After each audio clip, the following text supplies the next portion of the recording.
Bismillahirrahmanirrahim. Assalamualaikum warahmatullahi wabarakatuh. Waalaikumsalam warahmatullahi wabarakatuh.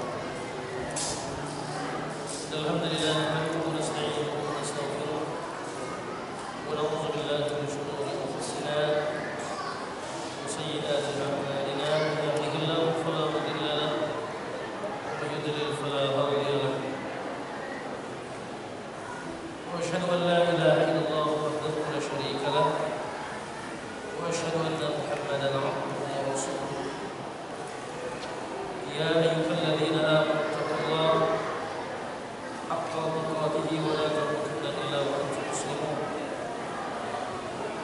يا أيها الناس اتقوا ربكم الذي خلقكم من نفس واحدة وخلق منها زوجها وبث منهما رجالا كثيرا ونساء واتقوا الله الذي تساءلون به والأرحام إن الله كان عليكم رقيبا.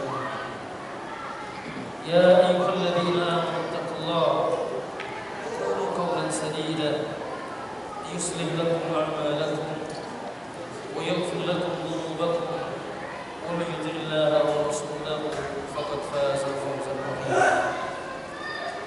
أما بعد. Hadirin jamaah salat Isya dan tarawih dan juga jamaah i'tikaf, mudah-mudahan seluruh dirahmati Allah Subhanahu wa taala. Alhamdulillah pada malam hari ini kembali kita bersyukur kehadirat Allah Azza wa Jalla yang sampai dengan saat ini masih mencurahkan segala nikmat-Nya kepada kita semua, sehingga kita masih dapat hadir dan berkumpul bersama-sama masjid yang kita cintai ini dalam rangka melaksanakan kewajiban kita sebagai seorang muslim, menunaikan salat fardu Isya berjamaah, kemudian dilanjutkan dengan melaksanakan salat sunat tarawih, dan juga dilanjutkan dengan kajian atau talabul ilmu pada malam hari ini. Kita berharap mudah-mudahan apa yang kita lakukan pada malam hari ini mudah-mudahan dapat balasan yang terbaik di sisi Allah Subhanahu wa taala. Kemudian salatu wassalam senantiasa kita sampaikan selalu kepada teladan dan pemimpin kita Rasulullah sallallahu alaihi wasallam beserta keluarga, sahabat dan para pengikutnya yang setia hingga akhir zaman. Bapak Ibu sekalian yang dimuliakan Allah Subhanahu wa taala, tidak terasa bahwa malam hari ini kita sudah sampai di hari yang ke-27 di bulan suci Ramadan 1437 Hijriah. Kita berharap mudah-mudahan Allah Azza wa Jalla panjangkan usia kita sampai akhir Ramadan. Amin. Mudah-mudahan Allah Azza wa Jalla menerima seluruh amal ibadah kita di bulan ini, dan mudah-mudahan Allah Subhanahu wa taala memanjangkan usia kita insyaallah untuk bertemu dengan Ramadan tahun-tahun yang akan datang. Hadirin rahimahullah, banyak orang yang mengatakan bahwa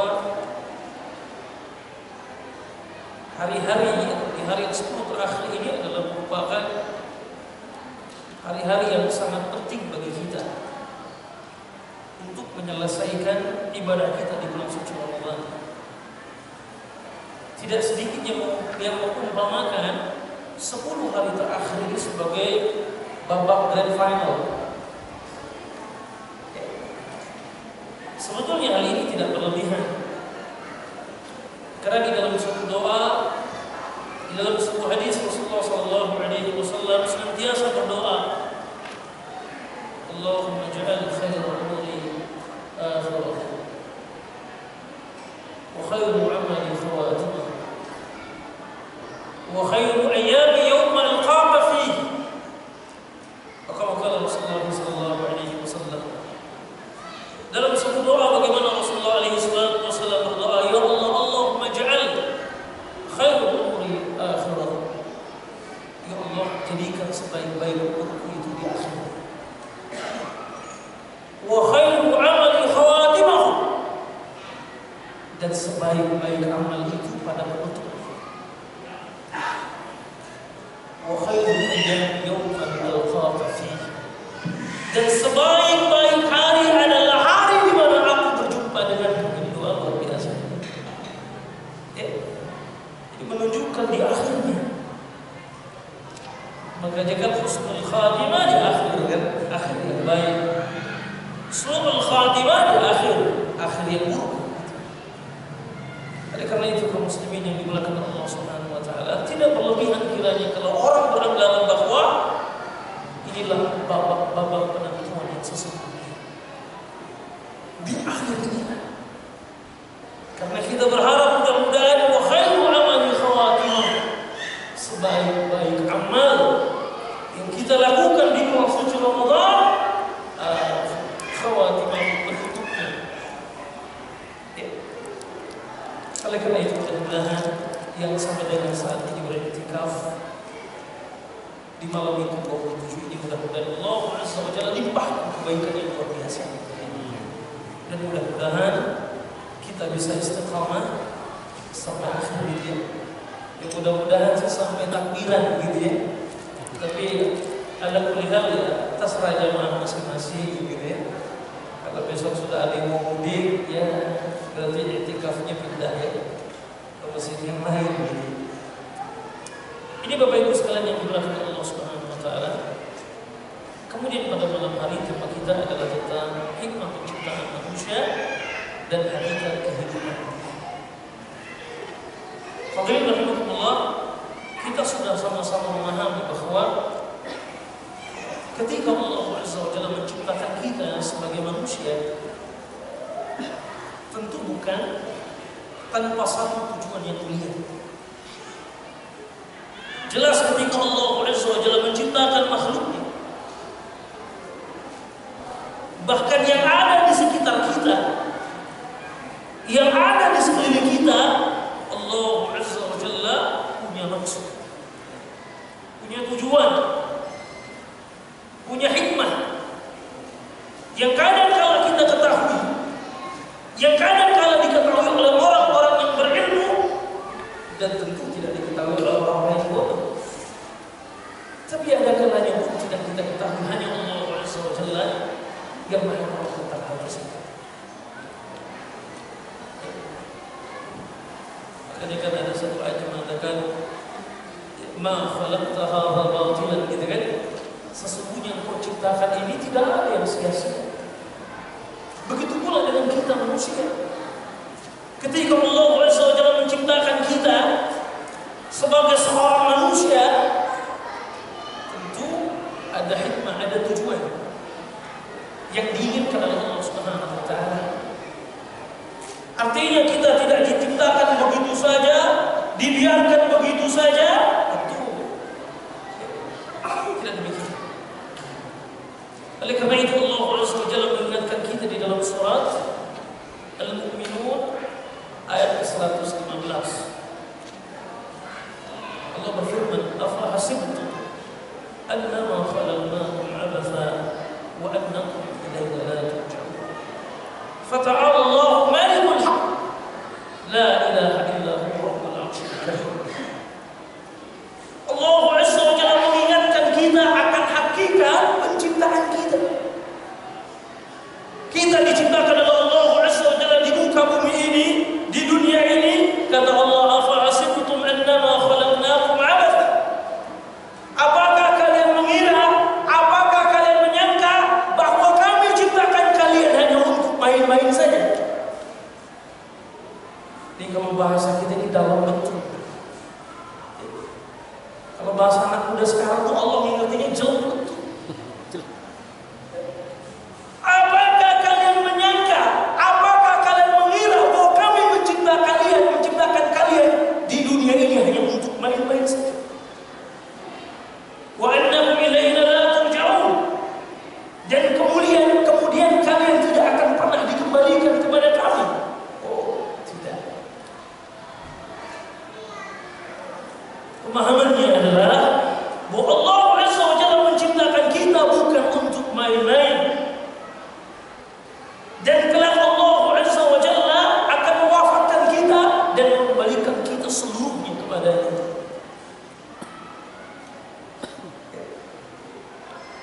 Satu persatu Tidak ada satupun di antara kita yang tertinggal. Satu persatu kita akan bertemu dengan Allah. Satu persatu kita akan menghadap kepada Allah Azza wa Jalla. Jadi ini kata Allah. Kenapa? Karena kenyataannya banyak manusia yang mengira kalau dia diciptakan di dunia ini seakan-akan hanya untuk main-main, bersenda gurau, lalu kemudian dia mati, dia tidak akan bertanggung jawab di hadapan Rabbnya Allah Azza wa Jalla. Padahal tidak demikian. Allah menciptakan kita dengan satu tujuan. Itu hadirin yang dimuliakan Allah Subhanahu wa taala. Oleh karenanya ditegaskan oleh Allah Azza wa Jalla di dalam surat Az-Zariyat surat ke-51 ayat ke-56. Ayat yang sering kita dengar, ayat yang sering kita baca. Apa kata Allah Azza wa Jalla? "Wa ma khalaqtul jinna wal insa illa liya'budun." Dan tidaklah aku ciptakan jin dan manusia kecuali untuk menyembah, kecuali untuk beribadah kepadamu. Dan inilah yang merupakan tujuan mulia di mana Allah Azza wa Jalla menciptakan kita sebagai manusia. Jadi Allah ciptakan kita untuk beribadah kepadanya. Allah Azza wa Jalla ciptakan kita untuk menyembah Allah Subhanahu wa taala. Makanya dalam surat Al-Fatihah yang kita baca, dalam satu ayatnya kan terkandung tujuan itu kan, iyyaka na'budu wa iyyaka nasta'in. Allahumma iyyaka na'budu wa iyyaka nasta'in. Allahumma iyyaka na'budu wa iyyaka nasta'in. Ya Allah, hanya Engkau-lah yang kami sembah. Hanya Engkau-lah kami beribadah kepadamu. Dan hanya kepada Engkau-lah kami mohon pertolongan. Jadi ini kaum muslimin yang dimuliakan oleh Allah Azza wa Jalla. Jadi jelas bagi kita, Allah ciptakan kita untuk beribadah kepadanya, menyembahnya, patuh kepadanya, taat kepadanya dalam hal yang diperintahkannya dan menjauhi hal-hal yang dilarangnya. Jadi bukan untuk main-main. Sebagaimana sebagian manusia menyangka hanya untuk main-main, lalu kemudian mereka mati, setelah itu mereka jadi tanah dan mereka kemudian seakan-akan tidak akan pernah diminta pertanggungjawabannya di hadapan Allah Azza wa Jalla. Bagi kita sebagai seorang muslim, dalam pemahaman kita tidak demikian. Bahwa Allah ciptakan kita di muka bumi ini untuk satu tujuan yang mulia, yakni beribadah kepadanya. Dan kemudian kita kelak akan kembali kepada Allah Azza wa Jalla dan mempertanggungjawabkan perbuatan kita masing-masing. Walaqad ji'tumuna furada kama khalaqnakum awwala marrah wa taraktum ma khawwalnakum wara'a dhuhurikum. Ini ketika membaca ayat ini, seorang Amirul Mukminin, seorang khalifah kaum muslimin, seingat saya kalau tidak Abdul Malik bin Marwan atau Harun al-Rashid, ketika membaca ayat ini bergetar, bergoncang jiwanya. Jadi kalau tidak salah dalam surat Al-An'am ayat 94, Allah berfirman, "Walaqad ji'tumuna furada," dan sungguh kalian akan kembali kepada kami furada, sendiri-sendiri. Kita boleh mati sama-sama, tapi tetap nanti akan kembali kepada Allah itu sendiri-sendiri. Bertanggung jawabnya. Kama khalaqnakum awwala marrah, sebagaimana kami ciptakan kalian dulu. Ya kan? Allah ciptakan kita kan sendiri-sendiri ngomongnya. Kama khalaqnakum awwala marrah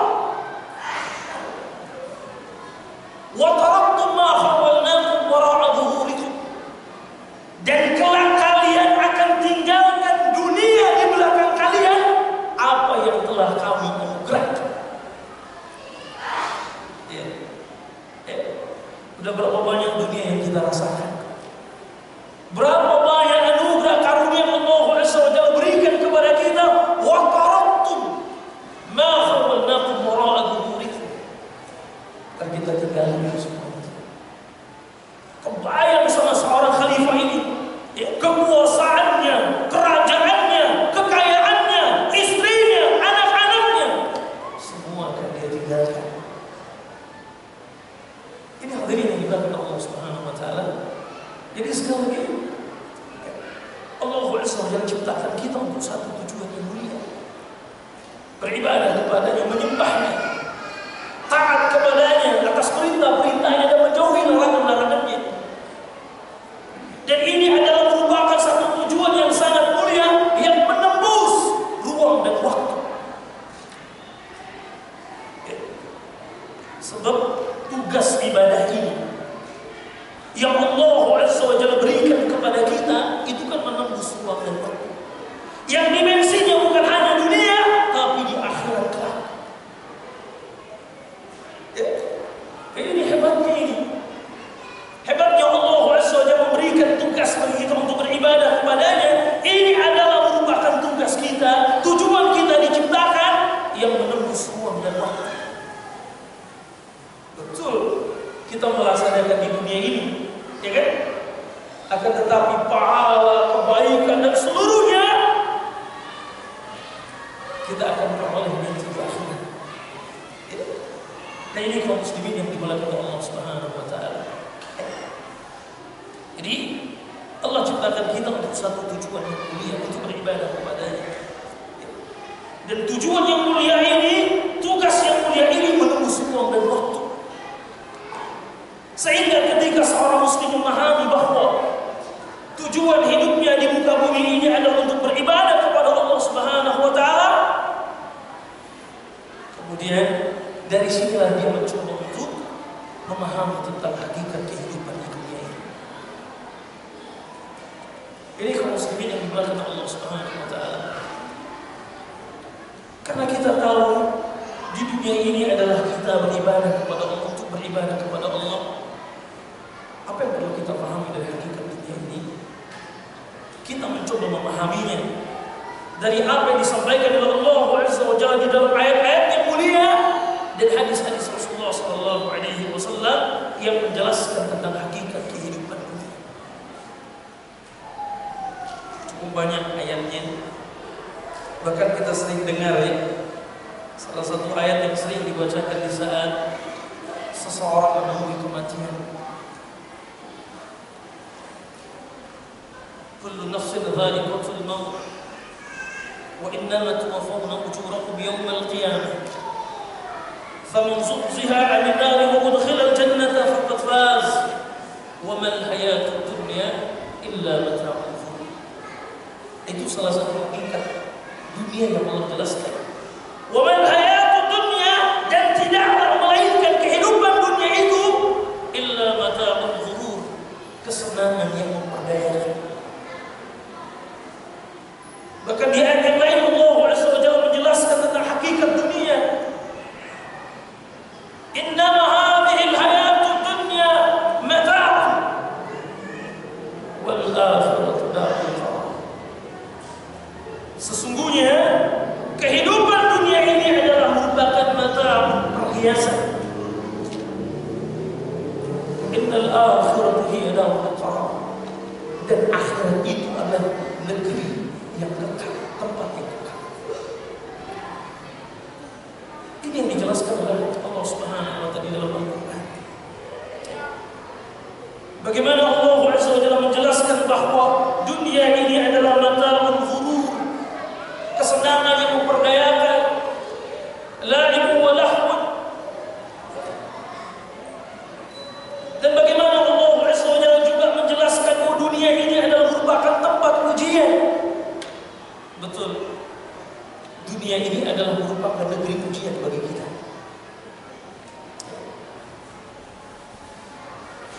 Dunia ini adalah merupakan kesenangan yang memperdayakan. Dunia ini adalah merupakan darul imtihan, negeri ujian bagi kita. Di dunia ini kita diuji oleh Allah Subhanahu wa taala. Akankah kita beribadah kepadanya, taat kepadanya, atau mengingkarinya? Ini kaum muslimin yang dimuliakan oleh Allah Subhanahu wa taala. Bahkan di dalam hadis-hadis Rasulullah sallallahu alaihi wasallam, beliau juga menjelaskan menjelaskan tentang hakikat dunia ini. Dalam satu hadis yang cukup populer yang disampaikan oleh Ibnu Umar radhiyallahu anhu, Rasulullah sallallahu alaihi wasallam bersabda, "Kun fid dunya ka'annaka gharibun aw abirus sabil." Jadilah kalian di dunia ini seperti kun fid dunya ka'annaka gharib, seperti orang asing, aw abirus sabil, atau seperti seorang penyeberang jalan. Artinya inilah hakikat dunia yang disampaikan Nabi sallallahu alaihi wasallam bagi kita sebagai seorang muslim. Hendaknya kita meyakini, memahami bahwa keberadaan kita di dunia ini seperti seorang musafir.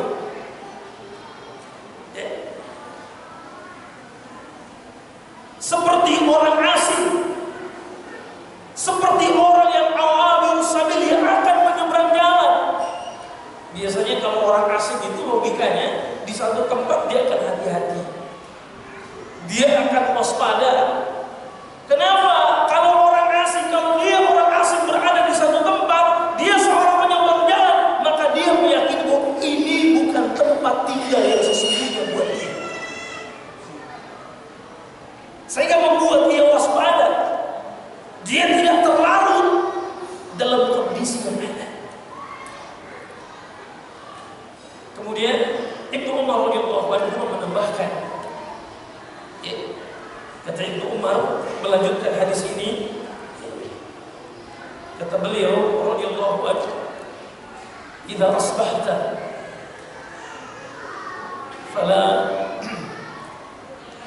idza amsayta fala tantazir sabah."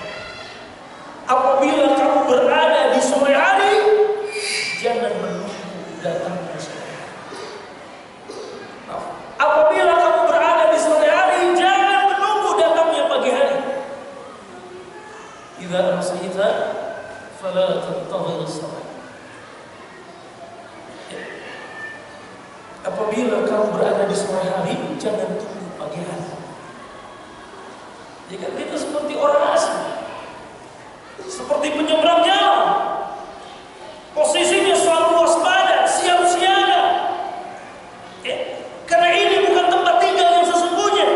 Maka kata Ibnu Umar radhiyallahu anhu, apabila engkau berada di sore hari, jangan tunggu datangnya pagi hari. Wa idza asbahta fala tantazir al-misa. Dan apabila engkau di pagi hari, jangan tunggu datangnya sore hari. Karena ini juga sekaligus menjelaskan kepada kita kenapa Ibnu Umar radhiyallahu anhu sampai menjelaskan demikian. Jangan tunggu, ya. Kalau sudah berada di sore, jangan tunggu pagi hari. Kalau sudah berada di pagi hari, jangan tunggu di sore hari. Kenapa? Karena kita tidak tahu yang namanya kematian. Betul? Dia adalah merupakan misteri, rahasia Allah Subhanahu wa taala. Sehingga apa yang bisa kita lakukan saat ini, berdoa, berzikir, membaca Quran dan seterusnya, lakukan. Jangan tunggu pagi hari. Dan apa yang bisa kita lakukan di pagi hari, jangan kita tunggu-tunggu sore hari.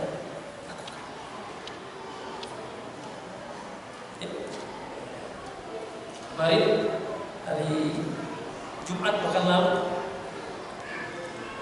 saya kebetulan ceramah di salah satu pabrik di kawasan MM 2100. Itu ada karyawan shift 2, persis di depan pabriknya.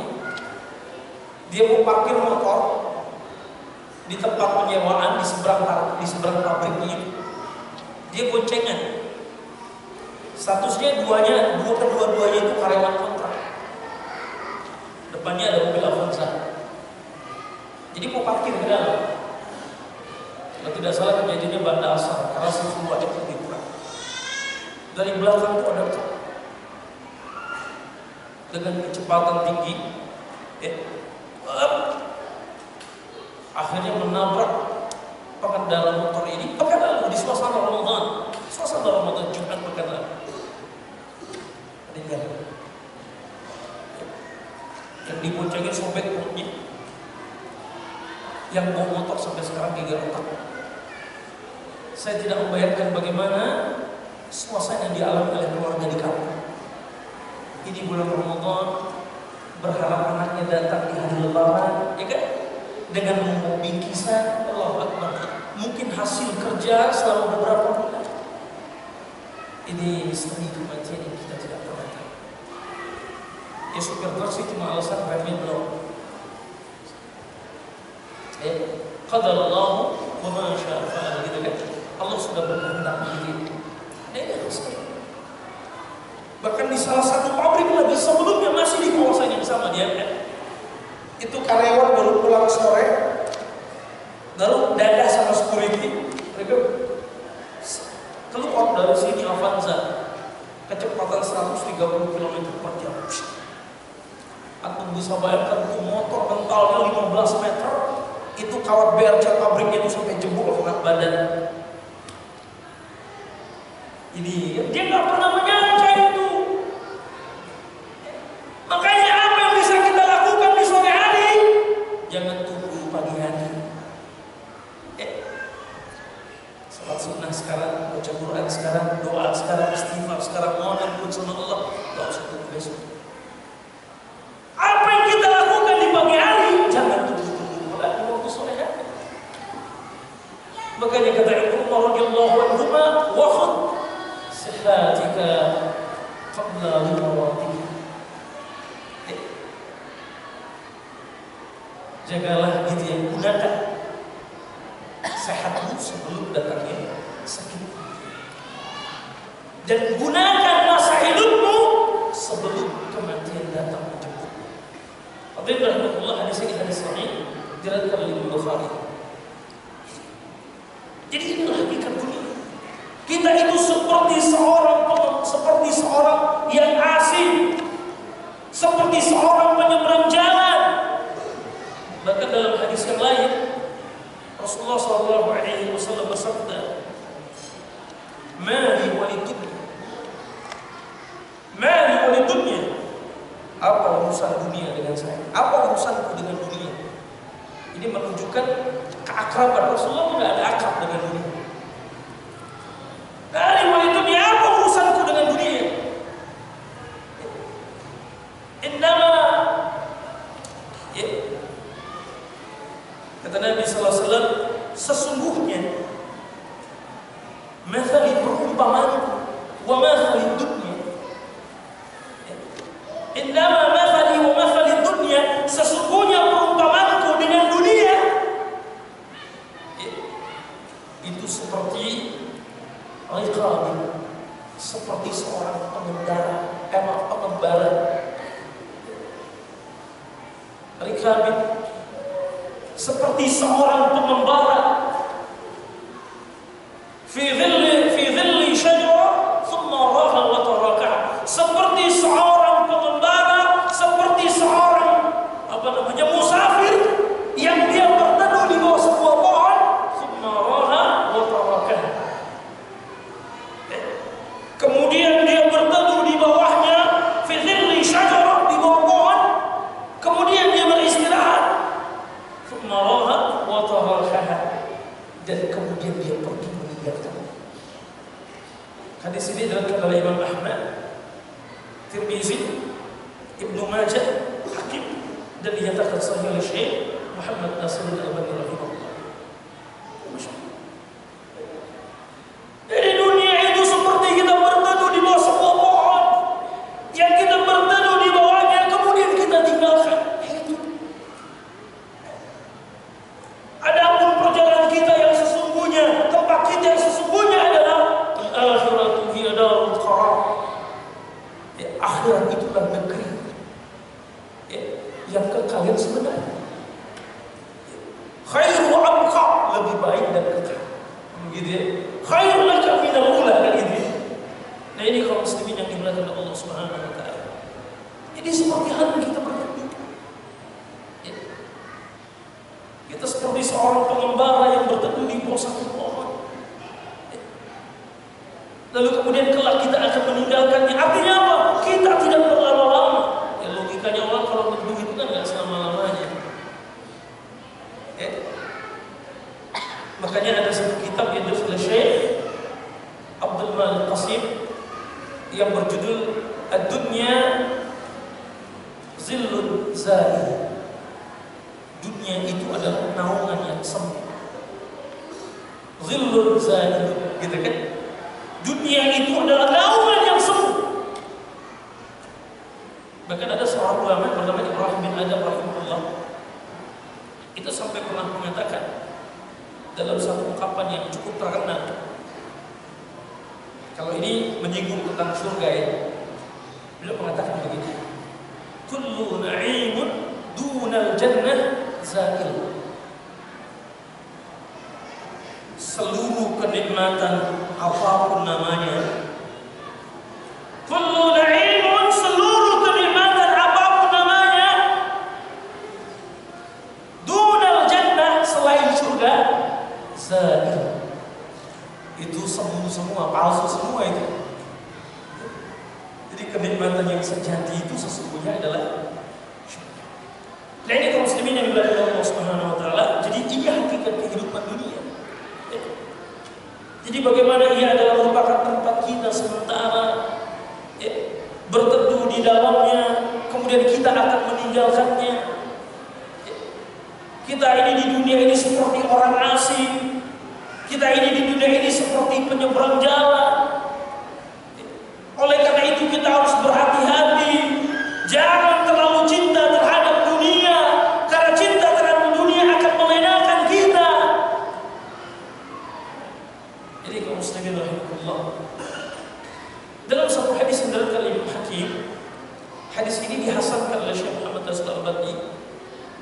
Rasulullah SAW bersabda, "Iqtarabat as-sa'ah." Sesungguhnya waktu kiamat itu telah dekat.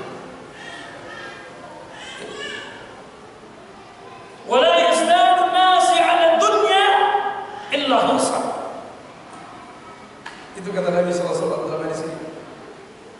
Sesungguhnya saat kiamat itu telah dekat. Wala yazdadu dunya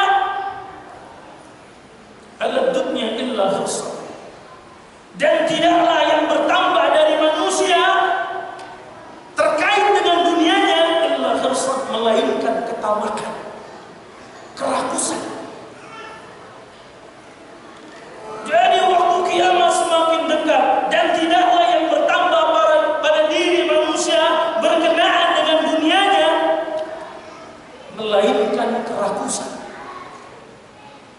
Wala yazdaduna minallahi, dan tidaklah bertambah manusia kepada Allah Azza wa Jalla illa bu'dan, kecuali ia semakin jauh dari Allah. Jadi hari ini semakin kita perhatikan, makin banyak manusia rakus dengan dunia. Dan semakin kita perhatikan, tidak sedikit manusia yang semakin jauh dari Allah Azza wa Jalla.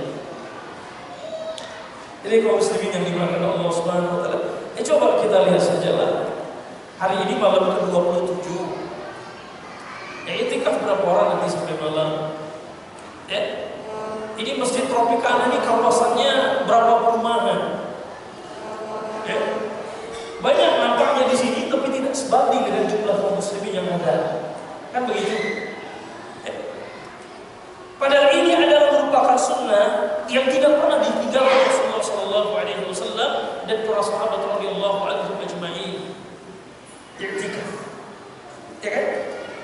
Mereka beriktikaf sampai hari terakhir. Makanya kan ada bilang iktikaf itu adalah memutuskan hubungan dunia untuk sementara. Itu sebagian ulama mengatakan iktikaf itu memutuskan hubungan dunia dengan sementara. Tapi kita karena pinter, dunianya masih ada. Ada di mana? Di handphone kita. Iktikaf, phone banking jalan, transaksi jalan, bisnis masih jalan. Begitu kan? Malu bos kantornya dari masjidnya, bos lagi mana iktikaf itu? Belum selesai dunia. WhatsApp masih dilihat statusnya, Telegram semua kan?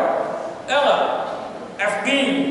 Bahkan kalau perlu saatnya ceramah di foto dulu, kasih status lagi iktikaf di Masjid Tropicana. Masih. Artinya apa? Dunianya masih ada. Tapi kalau dulu, dulu kita tahun 90-an kalau i'tikaf itu udah betul-betul mudik dari rumah.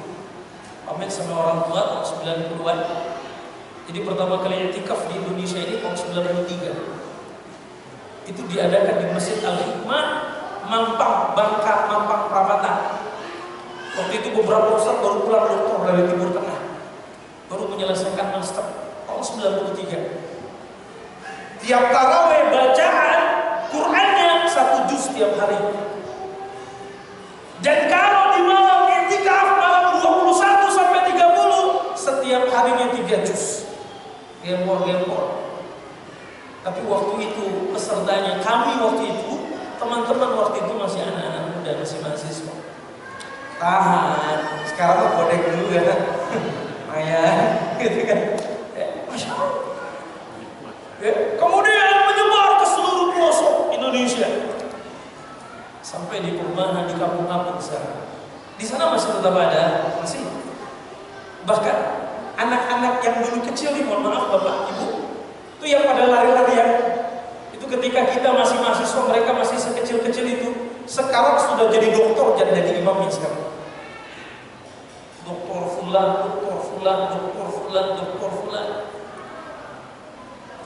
Makanya jangan bentak-bentak anak di masjid ya. Jangan-jangan besok pada jadi ustaz. Pulang jadi doktor nanti dari Timur Tengah, dari Saudi, dari Madinah, dari mana-mana nanti. Kalem aja sama anak-anak. Gitu ya. Ini hadirin yang dimuliakan Allah Subhanahu wa taala. Nah, itu kan coba. Di saat kita sebagian kecil nih kaum muslimin, tapi mana yang lebih banyak? Orang sibuk dengan dunia. Mudik. Ke mall. Ini perkara yang tidak pernah ada di masa salafun saleh, orang-orang saleh sebelum kita. Begitu. Makanya sebetulnya nih kalau menurut saya mudik yang benar itu ba'da Idul Fitri. Karena nggak ganggu puasa, nggak ganggu tarawih, nggak ganggu i'tikaf. Betul. Sebab apa? Jangan sampai lucu kan? Kita melaksanakan satu ibadah silaturahim, tapi kemudian mengabaikan ibadah yang lain. Harusnya nggak begitu. Silaturahim kan ibadah nih. Baru dari kita bahas itu karena ibadah. Hubungan, menjadi hubungan kekerabatan kan. Ketemu dengan sanak saudara di kampung, orang tua di kampung, betul. Tapi jangan sampai ibadah yang satu ini mengabaikan ibadah yang lain gitu kan. Kenapa kok di masa sahabat nggak ada? Ya memang nggak ada tradisi orang Arab di masa itu. Dan yang kedua, kota Madinah itu city state, negara kota. Jadi mau kemana mudiknya sahabat? Mau ke Mekah. Orang Mekah banyak yang hijrah semua ke Madinah kan gitu. Jadi gimana Ustaz, mudik lanjut nggak apa-apa, tapi ba'da Idul Fitri. Selesaikan dulu i'tikafnya di sini sampai takbiran. Waduh berat nih, ini yang berat ya. Udahlah kalau berat, kalau begitu semampunya saja loh. Masih berat Ustaz, maklum baru belajar ya. Kan kalau takwa itu kan beritanya fattaqullaha mastata'tum kan, bertakwalah kepada Allah semampu kalian itu. Tapi mungkin next time mudah-mudahan bisa lebih. Jadi ini kan memutus hubungan dunia sementara. Sambil kita merenung hakikat kita di dunia ini, mau kemana kita akan kembali ke akhirat. Apa yang sudah kita persiapkan, apa yang kita sudah perbaiki. Apakah banyak bekal kita? Apakah kita sudah ringankan beban kita? Kan gitu pesan Nabi SAW kepada Abu Dhar, ya Abu Dhar, jadid safinah. Wahai Abu Dhar, perbaiki perahu, karena engkau akan berlayar bahran amiq, di samudra yang luas. Itu kata Nabi SAW kepada Abu Dhar, engkau akan berlayar, engkau akan mengarungi samudra yang luas, dan sedikitkan beban. Sekarang banyak nggak beban kita? Banyak nggak beban? Saya sambil minum ya.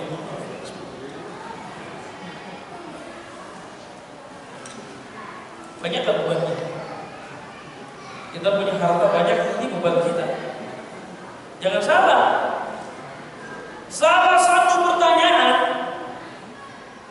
ya, yang paling berat di antara pertanyaan di akhirat itu kan masalah harta.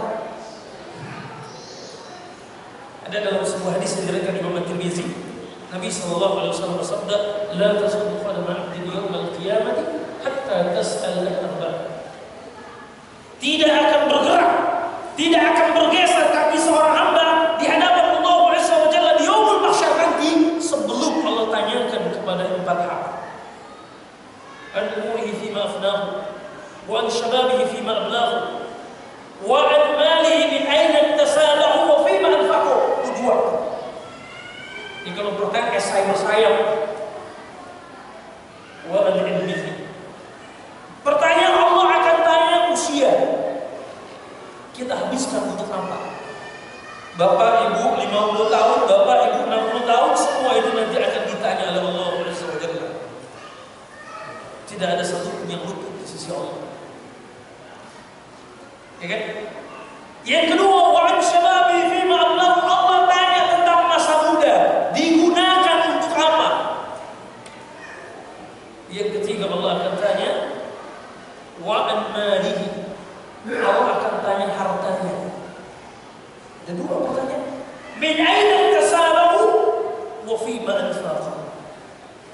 Dia peroleh dari mana? Dia dapatkan dari mana? Dia ambil dari mana? Dan dia gunakan untuk apa?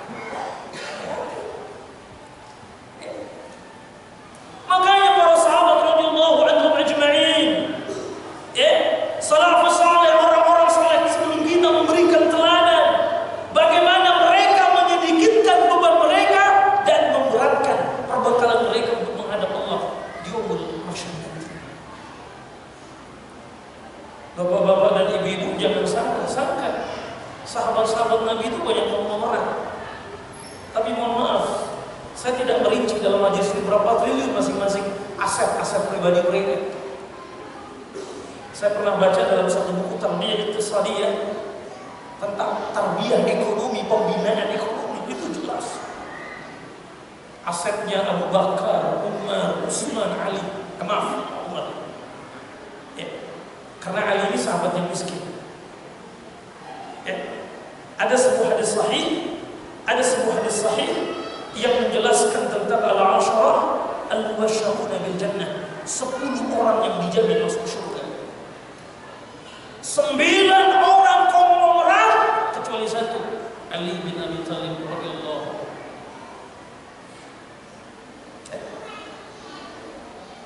Sampai Fatimah itu punya pembantu juga. Dia golak gantung sendiri. Sampai Rasulullah itu mau Fatimah, ya Allah, Fatimah anak Nabi. Ada riwayat. Tapi yang lain 9 orang ini, Abu Bakar, Umar, Utsman, Sa'ad, Talha, orang kaya semua. Abdurrahman bin Auf, konglomerat. Tapi apa yang menarik dari mereka? Dunia tidak di hati mereka, tapi dunia ada di dalam genggaman mereka. Satu saat mobilisasi perang Tabuk. Saya nggak tahu, Salim Abdullah kayaknya sudah sampai perang Tabuk belum? Itu cukup menarik. Kalau nggak salah Salim suka di sini. Dia kebetulan suka bahas tentang surah Nabawiyah.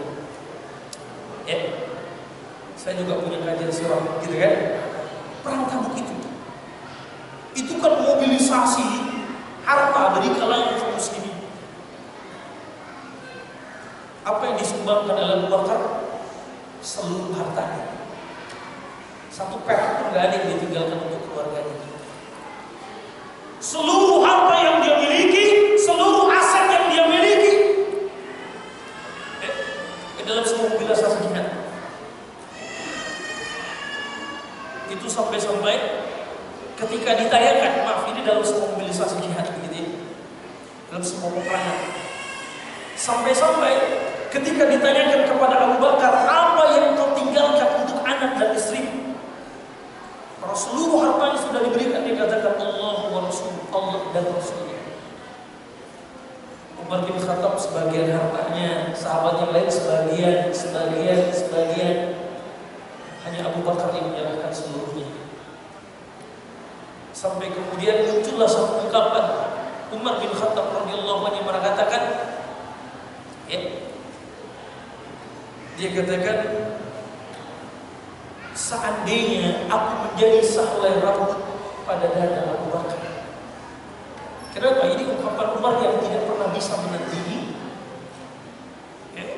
pengorbanannya Abu Bakar Siddiq radhiyallahu anhu. Kenapa hadirin rahimakumullah? Karena dunia tidak menguasai hati mereka. Dunia hanya berhasil menguasai apa yang ada di tangan mereka, tapi tidak di dalam hati mereka. Nah itu dia, makanya gampang betul. Saya ceramah di satu masjid, tidak perlu saya sebutkan masjidnya. Ya, ada jamaah masjid yang untuk pembangunan masjid infak 1,5 miliar.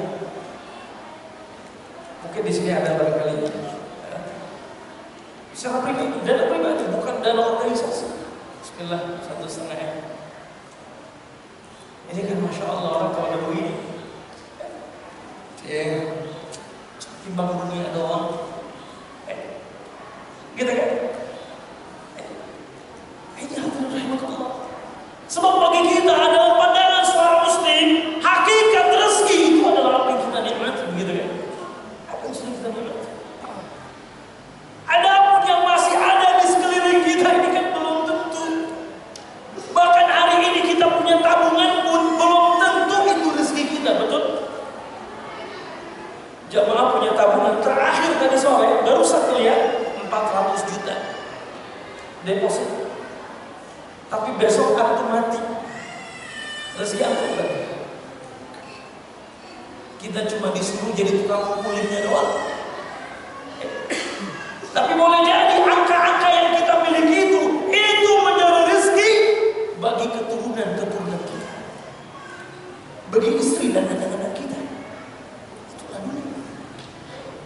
Dunia yang akan kita tinggalkan, dunia yang akan kita tinggalkan itu seperti itu. Bahkan yang udah kita minum aja kata ulama itu belum tentu rezeki kita. Ini saya minum nih, setengah jam kemudian saya ke belakang muntah, nggak ada rezeki. Apa mereknya? Mulia, muntah lagi, ya nggak ada rezeki. Jadi yang langka itu bukan. Makanya apa yang hari ini kita miliki dari harta dunia yang Allah Azza kumpulkan di sekitar kita, itu hakikatnya adalah pinjaman, hak pakai, hak guna, bukan hak milik. Antum mati selesai. Itu kan? Coba. Kan kita hidup sudah sepanjang 40 tahun, sudah sepanjang 50 tahun. Hidup di dunia ini datang dan pergi antar generasi. Yang sudah datang kita temani mereka, sekarang sudah pergi, sudah tidak ada lagi. Betul? Betul kan? Bahkan mungkin nanti di hari pertama Syawal kita datang, kita kunjungi, kita ziarahi kuburnya. Ya Allah, ini yang pernah datang dan sekarang sudah pergi. Emang kita nggak pernah mikir kalau itu diri kita? Hari ini kita datang, anak-anak kita menganggap, oh ayah, oh bunda, oh bapak, oh ibu. Ya, hari ini kita datang kepada mereka, tapi kelak mereka akan berkata, mereka sudah datang dan pergi. Dan kehidupan yang akhir itu ada di akhir.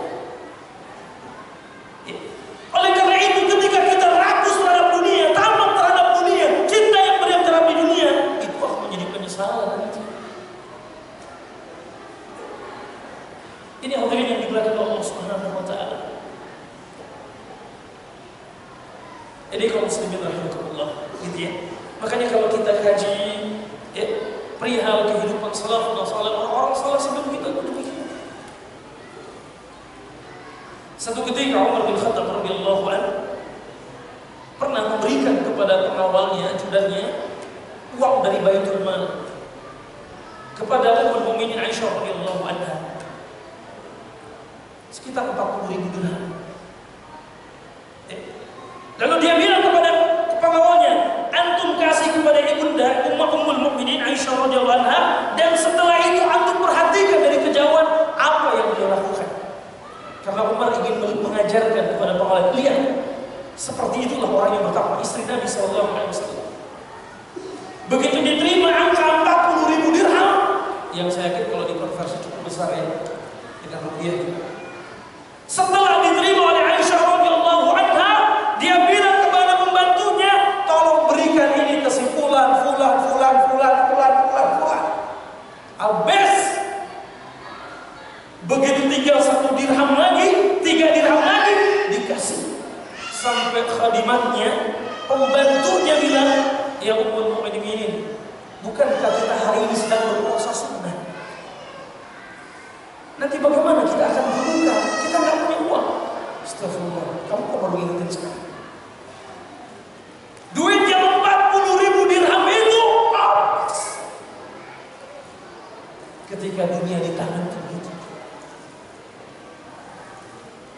Ya, dan ini kan merupakan representasi dari salafus saleh ini, orang-orang saleh sebelum kita. Kalangan sahabat Nabi radhiyallahu anhum ajma'in. Sa'ad bin Abi Waqqas pada saat sakaratul maut, dia adalah orang yang kaya, salah satu orang yang dijamin masuk surga oleh baginda Nabi sallallahu alaihi wasallam. Sa'ad bilang di hadapan seorang sahabat yang bernama Ibnu Abbas, kalau tidak salah Ibnu Mas'ud, dia berwasiat, aku berwasiat seluruh hartaku aku infakkan ke Baitullah. Apa kata sahabat Ibnu Mas'ud atau Ibnu Abbas? Jangan ya Sa'ad, tidakkah kau kasihan terhadap anak-anak? Pendapatku setengah untuk keluargamu dan setengahnya sebagainya infakkan ke Baitullah. Mudah-mudahan dengan demikian anakmu, keturunanmu tidak hidup dalam keadaan susah. Kenapa? Karena mereka memahami hakikat dunia ini. Hadirin rahimahumullah.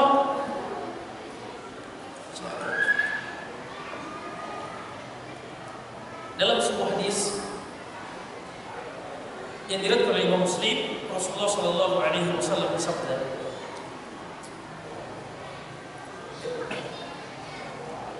berkata seorang hamba, ya, mali, hartaku. Ini bukan nama orang yang mali, bukan nama orang yang mali hartaku.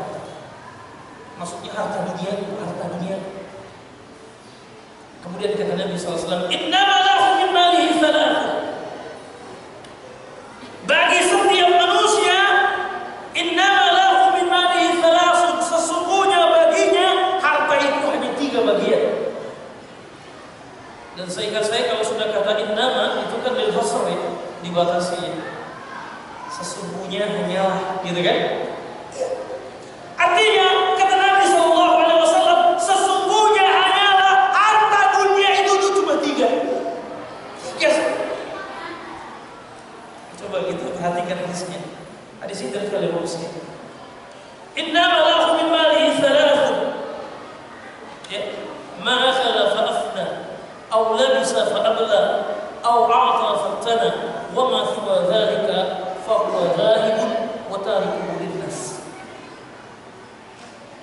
Sesungguhnya harta dunia bagi manusia itu hanya 3. Satu kata Nabi, maka fa'afna, apa yang dia makan akan binasa. Coba bapak-bapak sekaya-kayanya manusia pasti butuh makanan. Lihat Begitu ya. Mungkin kita pernah melihat ada orang yang luar biasa makannya. Ya, prasmarannya satu meja besar, buahnya bermacam-macam. Ya.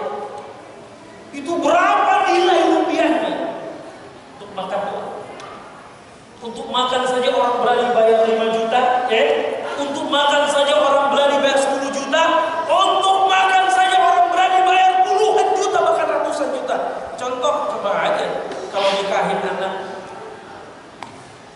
Mungkin di sini ada yang pernah nikahin anak di Balai Kartini, ya, atau di Balai Sudirman, di Tebet, atau Balai Kartini di Ganswit. Coba itu proporsinya berapa? Kali 1.000 undangan buat makan doang. Berapa ini? Ya seporsi dan bla bla bla, saung-saung cepek 100.000 kali 1.000 undangan. Makan doang.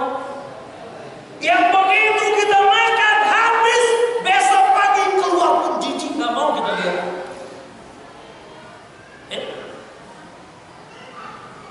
Bapak-bapak di sini ada yang sudah pernah makan lobster kan ya? Mantep ya. Saya baru sekali makan lobster. Pada saat udah ngisi ceramah di rumah seorang tokoh di daerah Kalimantan, yang kebetulan dia pengusaha punya kapal tangkap ikan. Dia bilang, "Saat ini anak buah saya nangkep lobster segede begini. Ini antum kalau ke Jakarta nemunya di hotel berbintang bisa." Ya betul sih, saya bahkan belum pernah. Maksudnya belum pernah makan gitu. Saya satu kasar bantai berdua doang tuh sama si tokoh masyarakat yang pengusaha ini. Ini saat saya kalau lagi ke Jakarta nih, ke tempat antum, maksudnya ke Jakarta, dia kan tinggal di Kalimantan. Saya makan begini di hotel berbintang bisa jutaan sih. Kalau di sini gratis, anak nggak usah nangkep. Tiap hari ambil di punya kapal tangkap ikan. Begitu kita makan enak-enak, besok pagi ada begitu pun jangan keluar. Ya tuh mahal ya, enak ya. Puluhan juta, ratusan juta yang kita keluarkan untuk makan. Jangan salah, kita banyak duit. Yang kita beli adalah dari uang yang kita miliki. Harta yang kita miliki itu adalah makanan yang utama. Jadi jangan bilang semakin kaya orang enggak semakin butuh makan, ada masalah ya. Kadang-kadang semakin ada itu orang malah jadi tukang makan, jadi rakus. Karena duitnya ada, apa saja mau dia makan. Rasa penasarannya segera dia tuntaskan. Oh, begitu dah. Makanya Tropicana tinggalnya tempat kulinernya Pecenongan Square, udah pas banget itu. Gitu kan? Saya sempat beberapa tahun tinggal di Kelapa Gading di Bulfak, di rumah mertua saya. Masya Allah, itu saya lihat manusia. Saya nggak bilang satu astagfirullah itu, tapi begitu kenyataan. Di sepanjang Bulfak Kelapa Gading itu mau makanan dari yang super halal sampai super haram ya nggak? Macam-macam. Karena tiap hari bertahun-tahun tinggal di situ, kebas juga saya lihat begitu. Nggak ada lagi rasanya. Jadi tambah urusan kita juga nggak begitu ya. Urusan kita taklim, dakwah, dan jadi nggak kepikiran walaupun tinggal di suasana seperti ini. Tapi masya Allah, rakus. Berburu kuliner dari mana-mana. Makanya kata Nabi, sesungguhnya harta manusia dibagi tiga. Yang pertama, apa yang dia makan binasa. Setelah itu, au labisa fa'abla, apa yang dia pakai itu akan binasa, akan usah, maaf.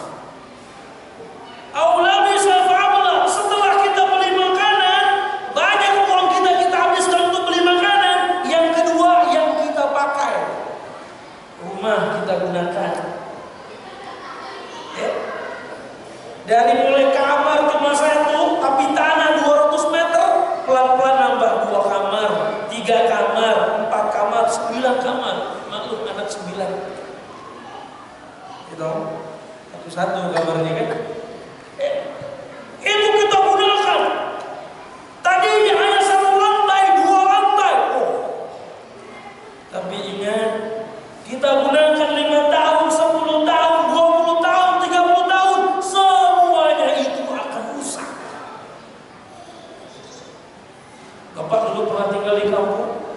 Mungkin rumahnya ayah dan ibu bapak itu mungkin rumah yang paling mewah di kampung. Tapi coba pulang kampung hari ini, rumah yang megah itu betul masih megah, tapi sudah tak terawat. Catnya sudah mulai mengelupas, gentengnya sudah mulai tua. Itu hakikat dunia. Apa yang kita pakai, apa yang kita gunakan itu akan rusak. Bahkan malah ketika anak-anak sudah besar, walaupun rumahnya megah, mewah, begitu udah pada berkeluarga, belum tentu ada yang mau tinggal lagi. Kadang dari 9 orang anak cuma 1 si bungsu yang jagain bapak ibunya.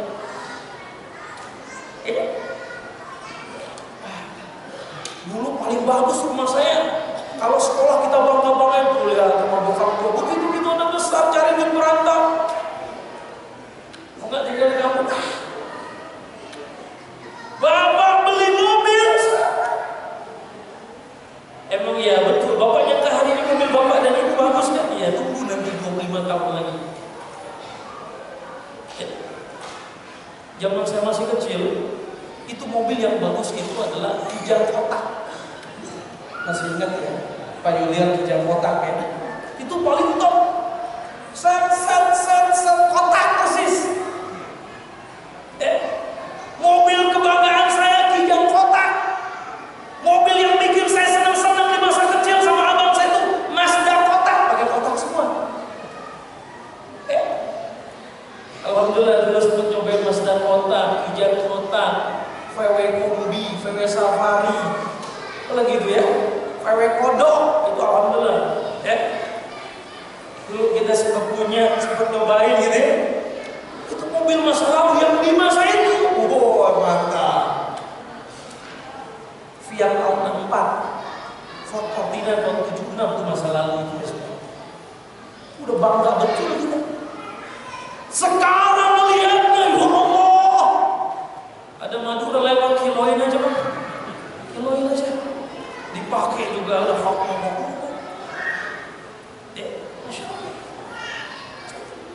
Kenapa? Karena akan rusak.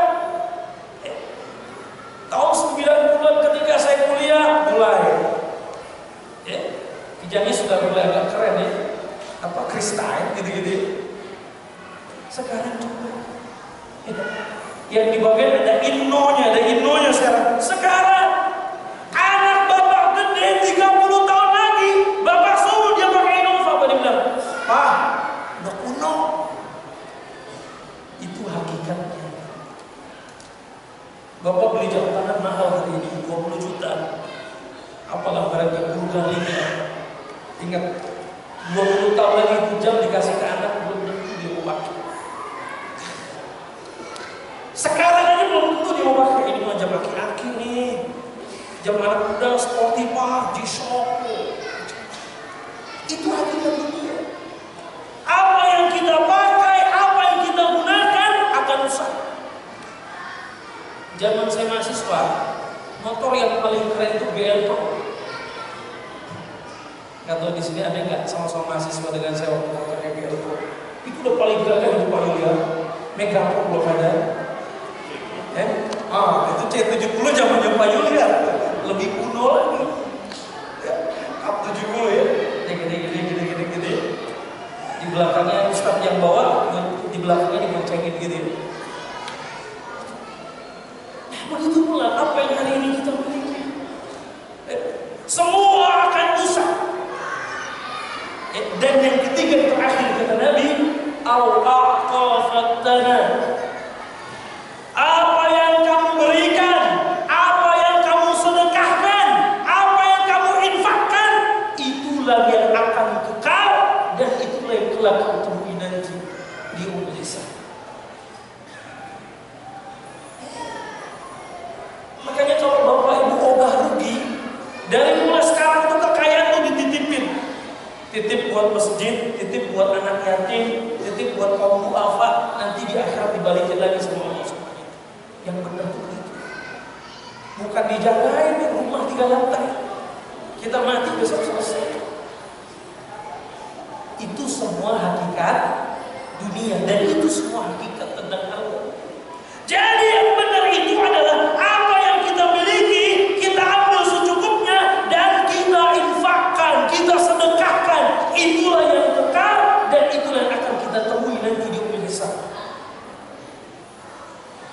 Satu ketika Rasulullah memotong, jadi dipotong kambing, dimasak gulai oleh Aisyah radhiyallahu anha. Lalu Nabi katakan kepada Aisyah, ya Humairah, bagikan kepada tetangga-tetangga kita. Kambing ini 1 ekor dipotong, setelah itu dimasak gulai. Lalu Nabi perintahkan kepada istrinya Aisyah radhiyallahu anha, bagikan ke tetangga-tetangga kita. Selesai dibagikan seluruhnya, Nabi tanya sama Aisyah, ya Humairah, apa yang tersisa? Kata Aisyah, jadi Nabi itu sallallahu alaihi wasallam itu paling suka daging kambing paha bagian depan enggak salah. Jadi itu disisakan oleh Aisyah setelah dimasak gulai. Ini ya Rasulullah sisanya. Apa jawabannya? Bukan. Ini yang kita makan habis jadi makanan.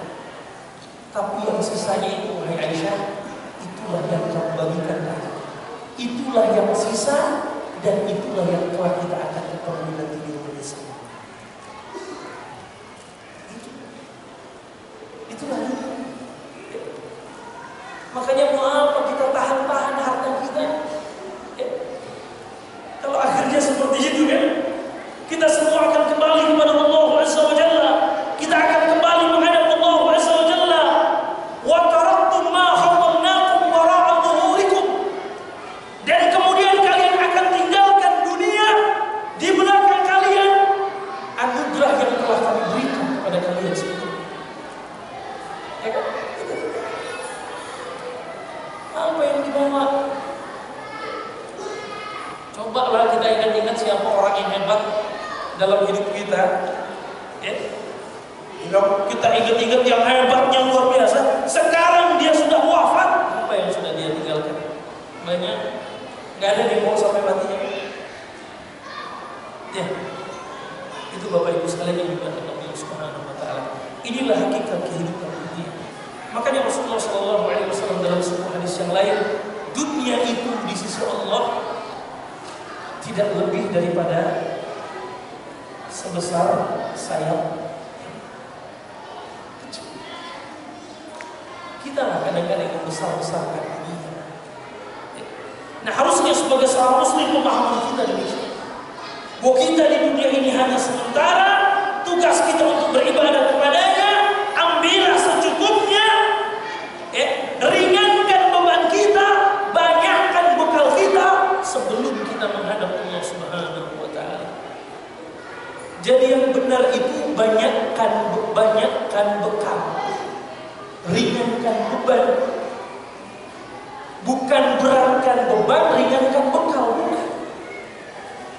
Ringankan beban kita, dan beratkan bekal kita untuk bertemu dengan Allah Subhanahu wa Ta'ala di yaumul masyarakat. Jadi kaum muslimin, makanya kita perlu iktikaf di 10 hari terakhir ini untuk menjaga keseimbangan jiwa kita. Kita ini sudah beberapa ratus hari ini cenderung kepada dunia.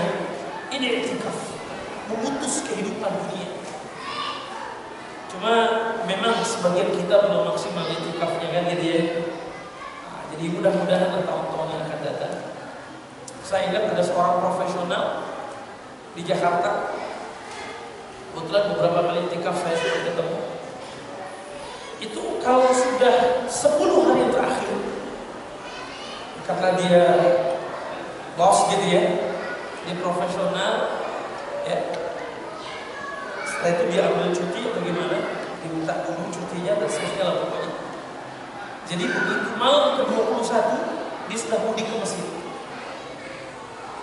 Jadi mobil-mobilnya tuh dia taruh di rumah. Seluruh handphonenya Android dan semua tak tahu berapa banyak handphonenya, dia bilang sama istri, Abi nggak bawa, Papa nggak bawa. Semua uang, kartu ATM, semua dia tinggalin. Dia cuma ambil buat ongkos dan infak untuk iktikaf. Setelah itu dia kasih nomor ke istrinya, ini nomor DKM. Kalau sewaktu-waktu perlu dihubungi, Mama berangkat sini. Dia mau ransel. Assalamualaikum warahmatullahi wabarakatuh. 10 hari. tiap tahun. Sekarang belum ketemu lagi. Begitu. Kalau kita belum lah ya, insya Allah. Maka jam 3 bisa pamit dulu. Kita keluar. Ya, pengen makan mie goreng dulu. Ya, gitu kan. Kalau dulu Rasulullah betul-betul etikaf di masjid. Nabi itu cuma keluarin kepalanya doang kan. Ya, dimandiin sama istrinya, disisirin. Ya kan masjidnya Nabi dekat sama rumah Nabi kan, sebelah-sebelah. Kalau kita sih ya maklum lah ya. Jadi itu hadirin yang dimuliakan Allah Subhanahu wa taala, di tengah-tengah keterbatasan kita kita tetap bersemangat dalam beribadah kepada Allah Subhanahu. Demikian yang bisa saya sampaikan. Mohon maaf untuk segala kekurangan. Silakan kalau ada yang mau ditanyakan didiskusikan. Qul qul hadza astaghfirullahaladzim wa atubu. Assalamualaikum warahmatullahi wabarakatuh. Ya, kepada ibu yang dirahmati Allah, tidak jauh apa yang disampaikan kepada Ustaz Ali Amin untuk mencari kesuksesan kehidupan dunia. Sekarang sudah jelas apa yang harus kita lakukan untuk kita ambil manusia dan kehidupan dunia. Lakukanlah apa yang bisa kita lakukan pada saat ini, jangan sampai menunda nanti. Kesempatan ini bisa kita manfaatkan. Ada beberapa yang saat ini sedang ada di masjid perpustakaan. Bersedekah dengan segera manfaatkan pembangunan masjid perpustakaan. Karena apa yang Bapak makan itu akan keluar dan terbuang. Apa yang Bapak sedekahkan akan menjadi kumpulan yang akhirat kita. Kami tidak memaksa pada ibu untuk bersedekah di masjid perpustakaan. Tapi manfaatkan momen-momen dalam itikaf yang keadaan seperti ini. Bantulah kami untuk bersedekah atas sedekahnya yang menjadikan akhirat telah dapat menjadi. Baik, kita akan suatu pertanyaan jawab karena hakikat kehidupan dunia ini sangat menarik. Kita melihat si kaya dan kita melihat si miskin. Tapi kehidupan dunia akhirat itu tidak terlihat kita terlihat. Tapi amal apa yang kita berbuat, sedekah apa yang kita berikan kepada Allah. Dan karena itu memberikan kesempatan untuk menjawab. 1, 2, 3, silakan tambah dibuka langsung ditanya jawab.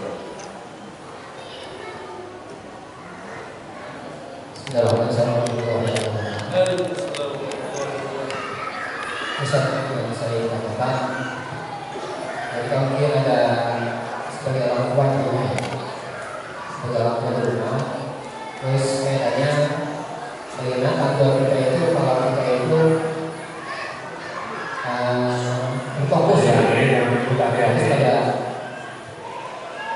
berfokus pada ibadah, terus meninggalkan ya tanggung jawab kita di rumah gitu.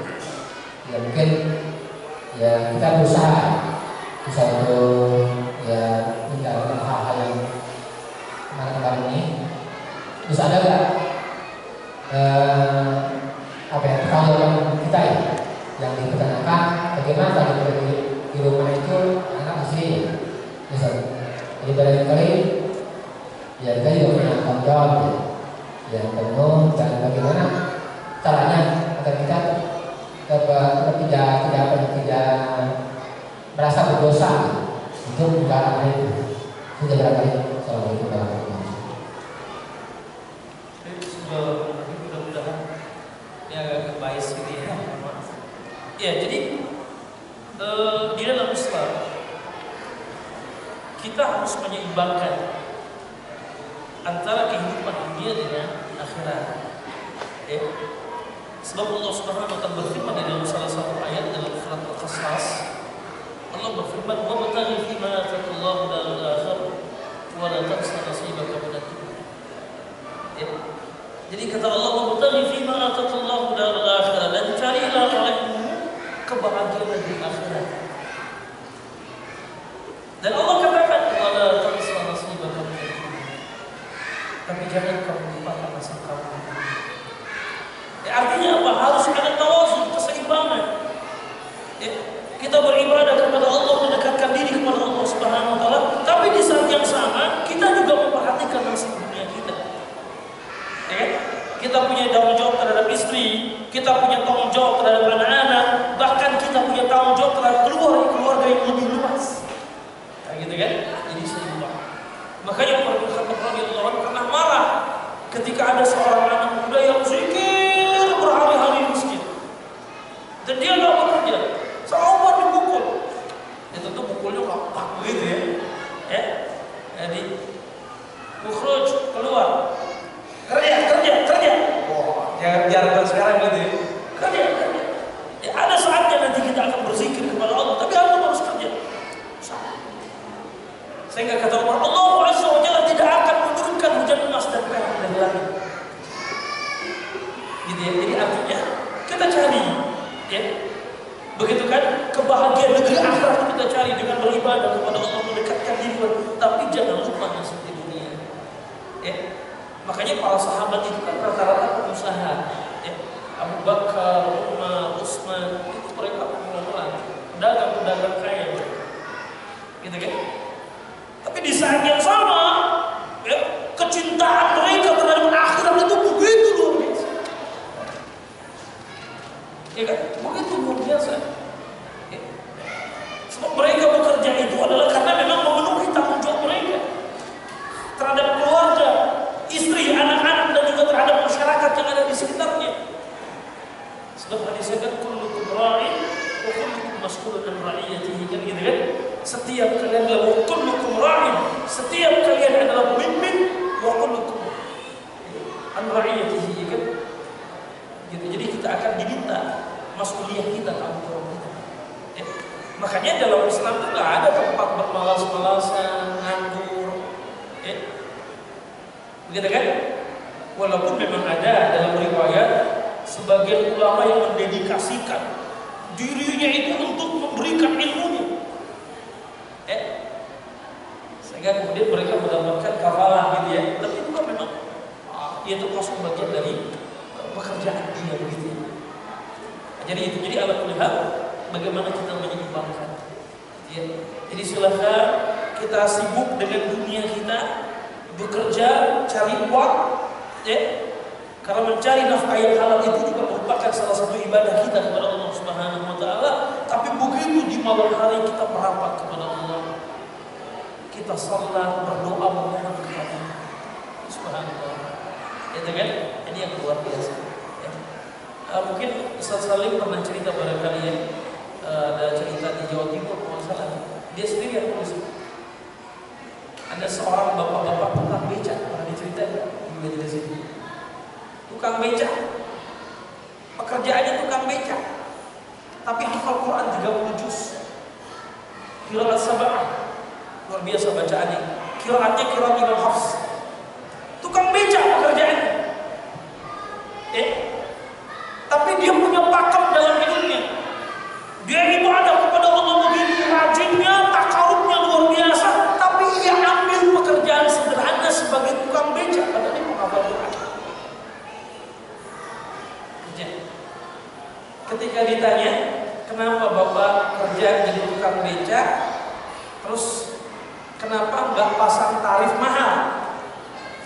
Kata dia, yang pertama, saya tidak ingin memberatkan customer, kata dia. Jadi beliau itu kalau pasang tarif nggak pernah dipasang tarifnya. Pak, dari pasar ke stasiun 5.000 ya, diantar. Pak, pasar ke stasiun 3.000 ya, diantar. Karena itu prinsip dia tidak memberatkan orang. Sebab kalau dia pasang tarif, katanya ini versi beliau, kalau dia pasang tarif, itu tandanya orang kan nawar. Kalau nawar kan berarti agak berat dengan tarifnya. Itu satu. Yang kedua, dia apa? Dia usaha beca itu halal dan istrinya dagang kelontong di rumah. Karena dia pastikan bahwa yang masuk ke mulut istri dan anak itu rezeki yang halal. Akhirnya apa? Dia punya 2 anak, bapak ini. Saling cerita. Dia punya 2 orang anak. Yang satu dosen perguruan tinggi negeri di Jakarta, hafal Quran. Yang satu lagi pejabat eselon 2 di sebuah kementerian, eselon 1, hafal Quran juga. Itu kalau 2 anaknya pulang ke kampungnya di Jawa Timur, Salim nggak nyebutin desanya, dia bilang Jawa Timur saja masalah. Itu kalau anaknya yang 2 orang yang kaya ini kalau pulang, itu mobilnya yang bagus itu dipakai jauh dari rumah bapaknya. Semua setelan jasnya, dasinya dicopotin. Mereka ketemu bapaknya tuh pakai kaos oblong sama celana katun, semua jam tangan dan Androidnya ditaruh di mobil. Kenapa? Karena nggak ada gunanya pamer di hadapan bapaknya. Karena dunia itu nggak berarti buat sang bapak tukang beca yang soleh. Sungkeman. Sampai mereka siapin kamar rumah bagus di Jakarta buat bapaknya. Kata bapaknya tukang beca ini sudah bahagia. Benarlah Nabi SAW bersabda, laisal ghina kathratul ilm. Bukanlah yang dikatakan kaya itu adalah orang yang banyak hartanya, tapi walakinnal ghina ghina nafs. Akan tetapi orang yang kaya itu adalah kaya jiwa. Jadi itu makanya si bapak tetap kerja jadi tukang beca, pada anaknya udah kaya semua. Itu baik. Allahu a'lam.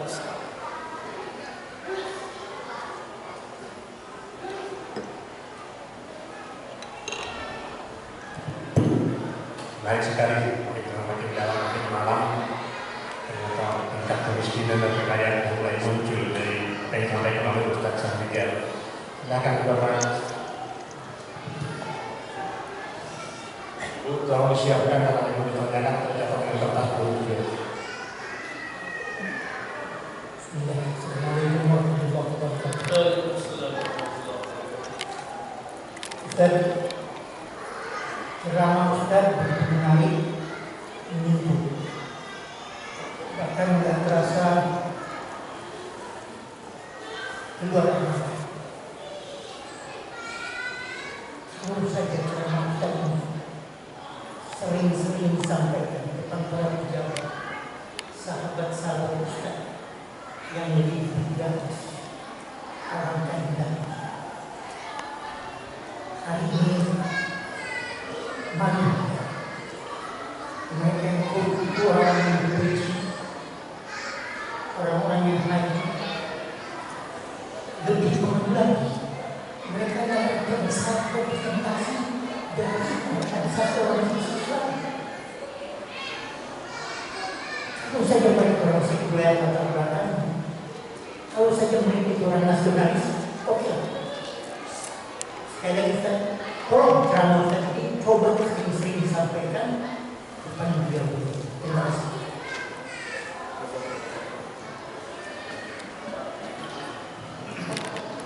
Ustaz Sahmigel. Iya, terima kasih jazakallahu khairan Bapak atas anggapannya. Iya, ya memang itulah kondisi realitas yang kita alami saat ini, yang kita temukan. Bahkan di kondisi sekarang ini saya menemukan banyak kebenaran hadis Nabi Sallallahu Alaihi Wasallam terbukti. Di antaranya adalah hadis tentang Ruwaibidah. Kelak akan datang satu zaman sebelum hari kiamat di mana muncul apa yang disebut dengan Ruwaibidah. Siapa Ruwaibidah itu ya Rasulullah? Orang yang bodoh tapi membicarakan tentang nasib umat yang banyak. Hari ini seperti itu. Orang bodoh, orang yang tahu, tapi seakan-akan dia bicara tentang nasib umat yang banyak. Makin gak tentu diri.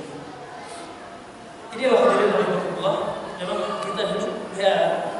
Kalau Rasulullah SAW adalah merupakan kehadiran beliau SAW sendiri, itu juga merupakan min alamatis sa'ah gitu ya, di antara tanda-tanda hari kiamat. Dan kemunculan baginda Nabi SAW juga merupakan bagian dari akhir zaman. Nah sekarang ini kita berada di umat akhir di akhir zaman ya. Sehingga banyak sekali yang disampaikan Nabi SAW kita temukan gitu ya, kebenaran-kebenaran di masa sekarang. Ulama pun juga demikian ya. Saya ingat almarhum Buya Hamka pernah mengatakan, kalau tidak salah ada ulama dunia, ada ulama akhirat. Ya, sekarang pun ya juga demikian kenyataannya. Ya, ada ulama dunia seperti itu, ada ulama akhirat, ulama rabbani, seperti itu. Ya. Makanya ada seorang ustaz pernah mengatakan kalau ulama akhirat itu dia nggak akan pernah bertengkar. Gitu kan? Kenapa? Karena akhirat itu luas tak bertepi. Tapi kalau ulama dunia mungkin mereka saling bertengkar karena dunia ini kecil, sempit. Kadang-kadang malah rebutan lapak, gitu kan?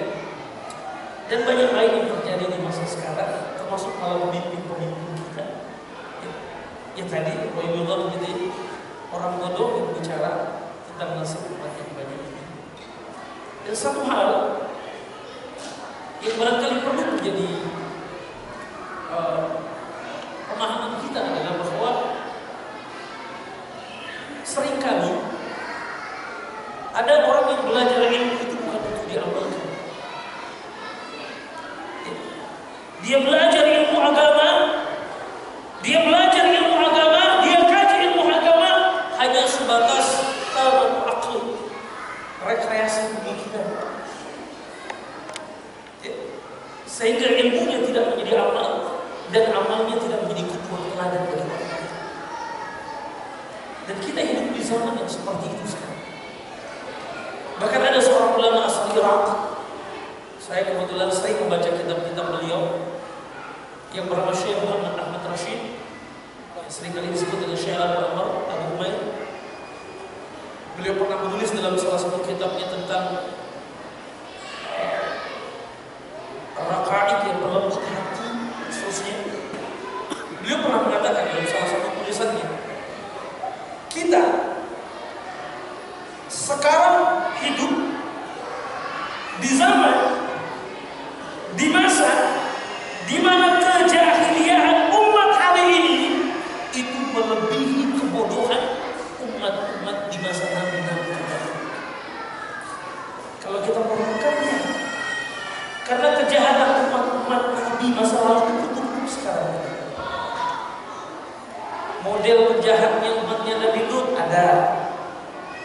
Pengingkaran yang begitu dahsyat di masa Nabi Nuh, di masa Nabi Ibrahim dengan segala kemusyrikannya, sampai ada bupati kepala daerah yang kerjanya bikin patung. Saya nggak mau sebut, itu Pak Yuliar yang nyebutnya. Sampai saya bilang ini bupati musyrik apa ini?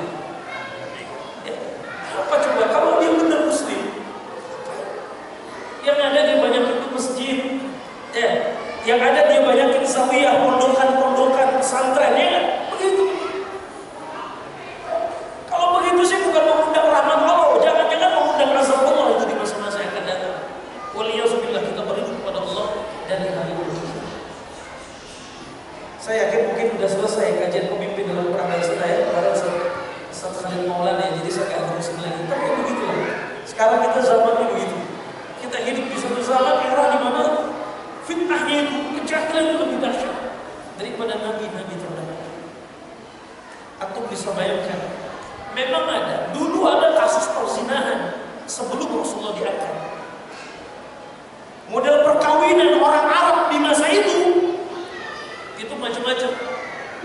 Model perkawinannya, maksudnya model perzinahannya begitu. Ada yang modelnya satu perempuan dengan laki-laki ramai, dan seterusnya. Tapi sekarang kejahatan terhadap perempuan, terhadap wanita, kita kalau baca kisah-kisah Nabi terdahulu nggak nemu juga yang namanya kasus Eno, Yuyun. Itu rasanya ya Allah, kejamnya manusia, sadisnya manusia. Di masa jahiliyah saja perempuan itu dizina itu tidak dibunuh. Karena orang di zaman jahiliyah sebelum Nabi diutus, mereka berzina, bikin kesepakatan kalau kamu hamil punya anak, saya tanggung jawab. Itu model yang pertama. Model yang kedua, mereka perempuan itu dikumpuli, tapi sebelum dikumpuli dia terlebih dahulu begitu dia hamil, dia boleh menunjuk seorang laki-laki untuk tanggung jawab nanti jadi ayah tersebut dan seterusnya. Dan model yang ketiga adalah seorang ibu begitu suaminya mati, ini menjadi warisan bagi anak-anak laki-lakinya. Tapi sekarang lebih dahsyat. bapak kandung perkosa anak kandung perkosa ibu kandung, anak tiri bapak tiri ibu tiri. Allahumma musta'an, ya Allah tempat kita mohon pertolongan. Wallahu a'lam bishawab. Terima kasih pada sahabatnya.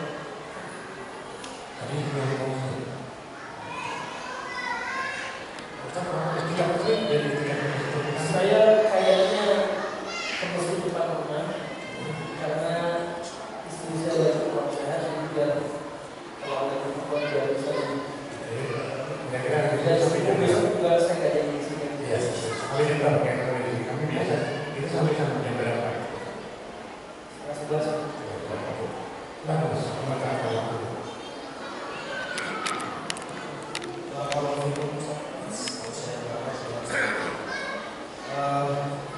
tadi kan ada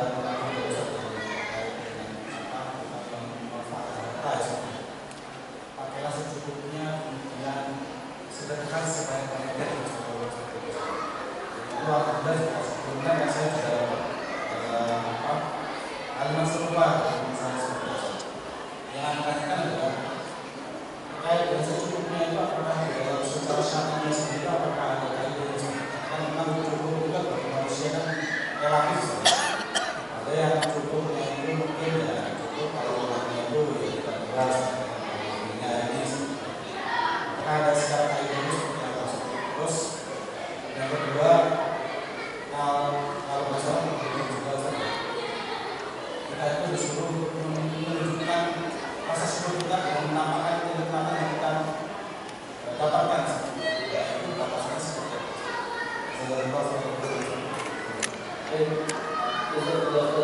Pertanyaannya sama, sebelumnya sama-sama kemarin. Jadi pertanyaan dalam sisi-sisi yang berbeda gitu ya. First kalian yang dimuliakan Allah Subhanahu Wa Taala, jemaah itikaf rahimahullah. Betul, kita sebagaimana salafus saleh mengambil secukupnya dari harta yang kita miliki, kemudian selebihnya adalah kita sedekahkan, kita sedekahkan. Ya. Sebagaimana banyak dicontohkan di dalam kehidupan salafus saleh, orang-orang saleh sendiri. Kemudian apa batasan secukupnya ini? Ya. Rasulullah SAW dalam hadis beliau memberikan batasan pada hal-hal tertentu. Misalnya, contoh batasan tentang makan.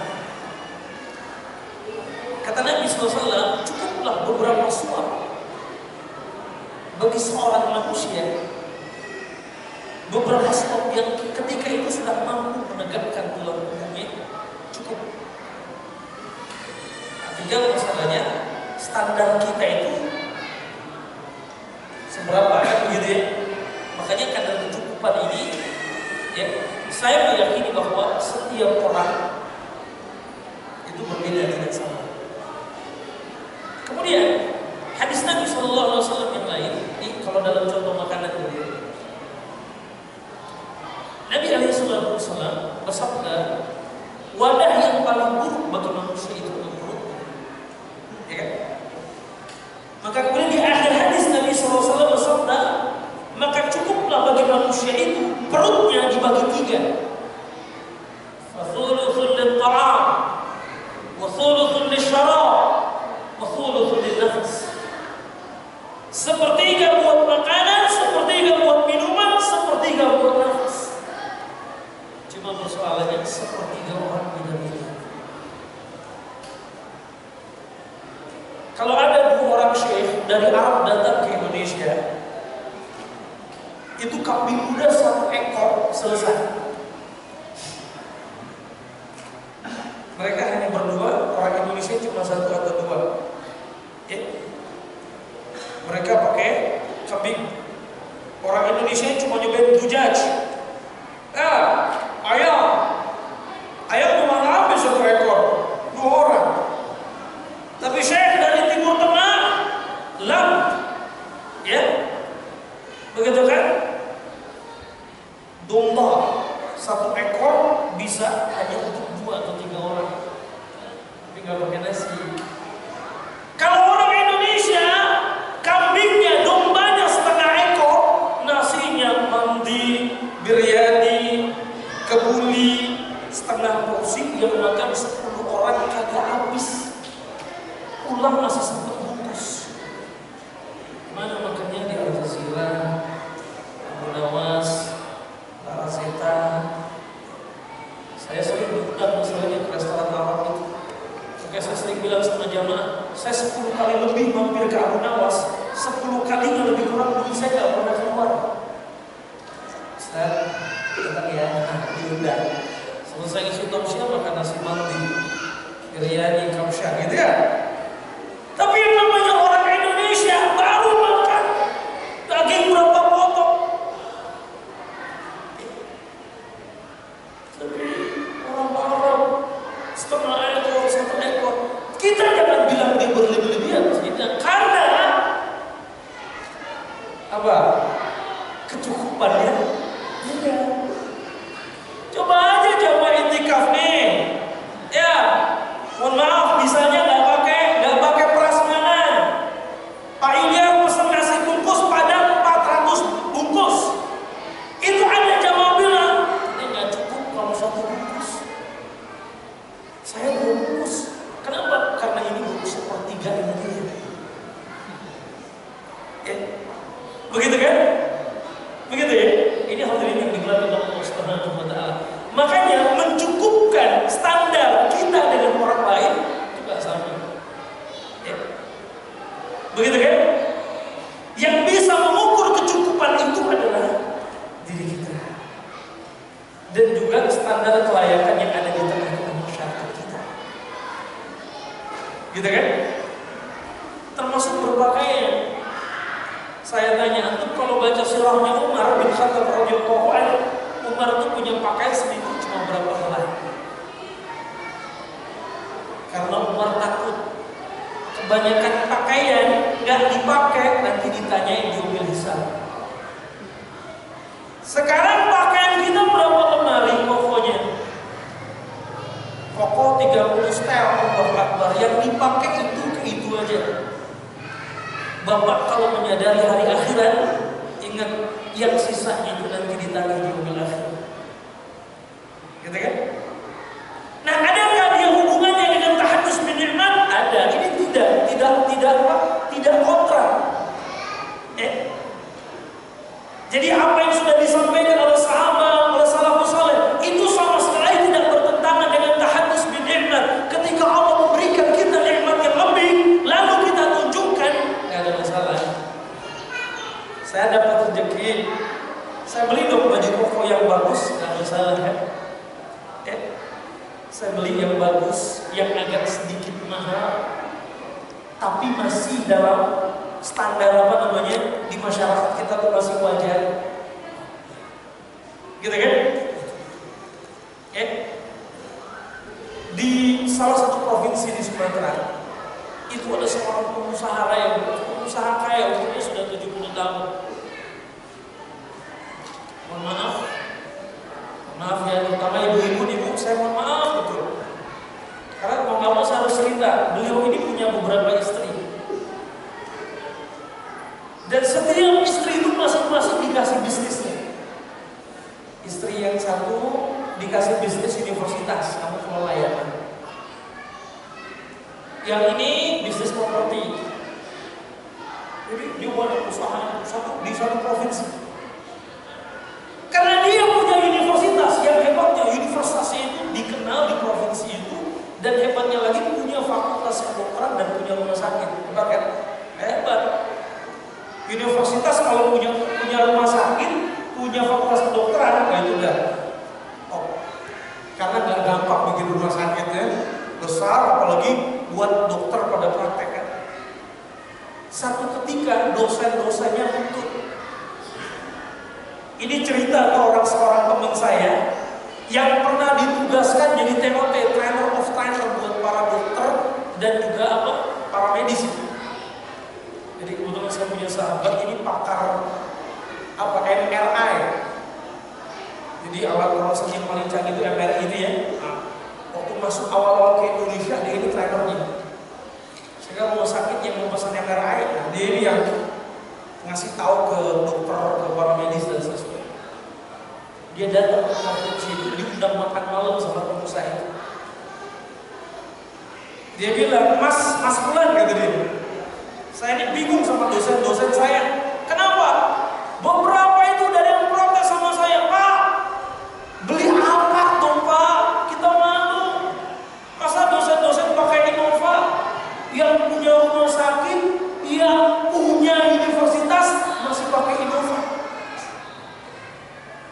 Dia bilang, emang kenapa masalah? Kok pengennya pakai Innova? Kenapa lu pakai? Ya malu tuh Pak. Bapak kan bos saya, bos gede, owner.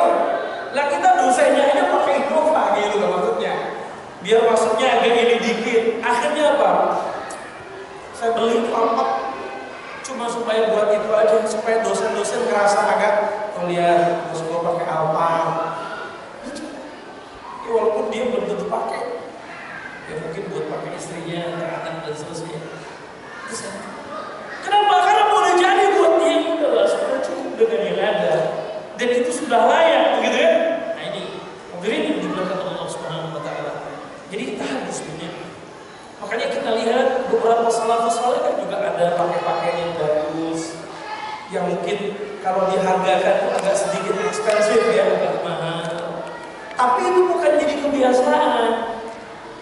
Ya, bukan kebiasaan dia pakainya mahal-mahal. Hanya sesekali dia pakai sebagai perwujudan dari menambahkan nikmat yang Allah berikan. Ingat kok Rasulullah itu punya jubah kebanggaan, punya pakaian kebesarannya yang sering beliau pakai kalau beliau lagi isi khutbah Id. Makanya mohon maaf, saya kadang-kadang suka jarang pakai gamis. Saya biasanya pakai gamis itu kalau isi khutbah Id dan jadi saya dimana-mana lebih senang pakai koko ala Indonesia. Walaupun di masjid tempat rumah saya jamaahnya rata-rata pakai gamis semua. Tapi bukan berarti saya nggak punya gamis punya. Gitu kan? Tapi karena saya pengen Rasulullah kalau pakai yang agak-agak bagus sedikit, mahal. Ya bagus lah kita bilang ya. Ya saya kadang-kadang suka bilang gamis saya ini pakaian kebesaran saya. Saya baru akan pakai di kondisi tertentu. Betul.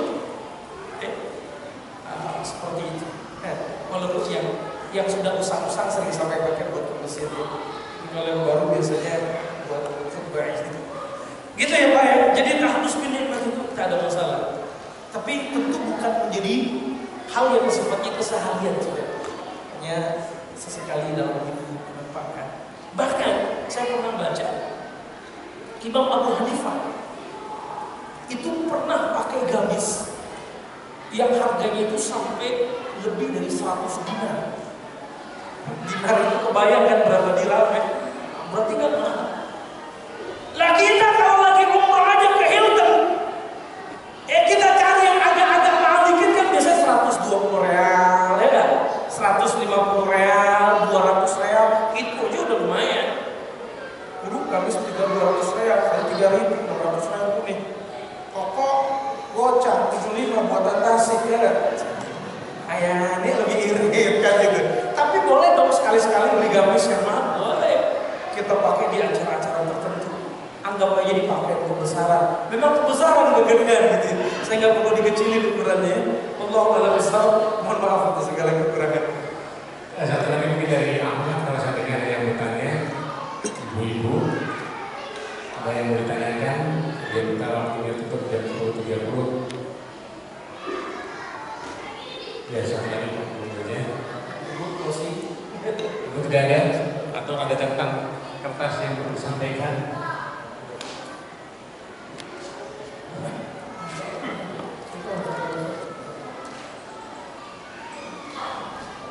Assalamualaikum warahmatullahi wabarakatuh. Tadi mengatakan surat Al-Baqarah 56. Jadi kita manusia dari sini sekarang itu beribadah. Saya kadang-kadang kalau baca itu saya merasa itu kadang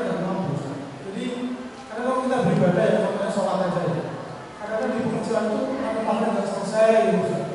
Sehingga lintasan pikiran-pikiran itu masuk dalam sholat. Dan saya merasa jadi saya bisa beribadah seperti yang dituntut Allah untuk kita selama kita hidup. Kita gimana Ustaz? Jadi saya sekarang apakah Allah tidak mau berbelajar dengan saya atau gimana? Kalau kita masih kan ada lihat Ustaz, tapi kerjaannya numpuk, selesai.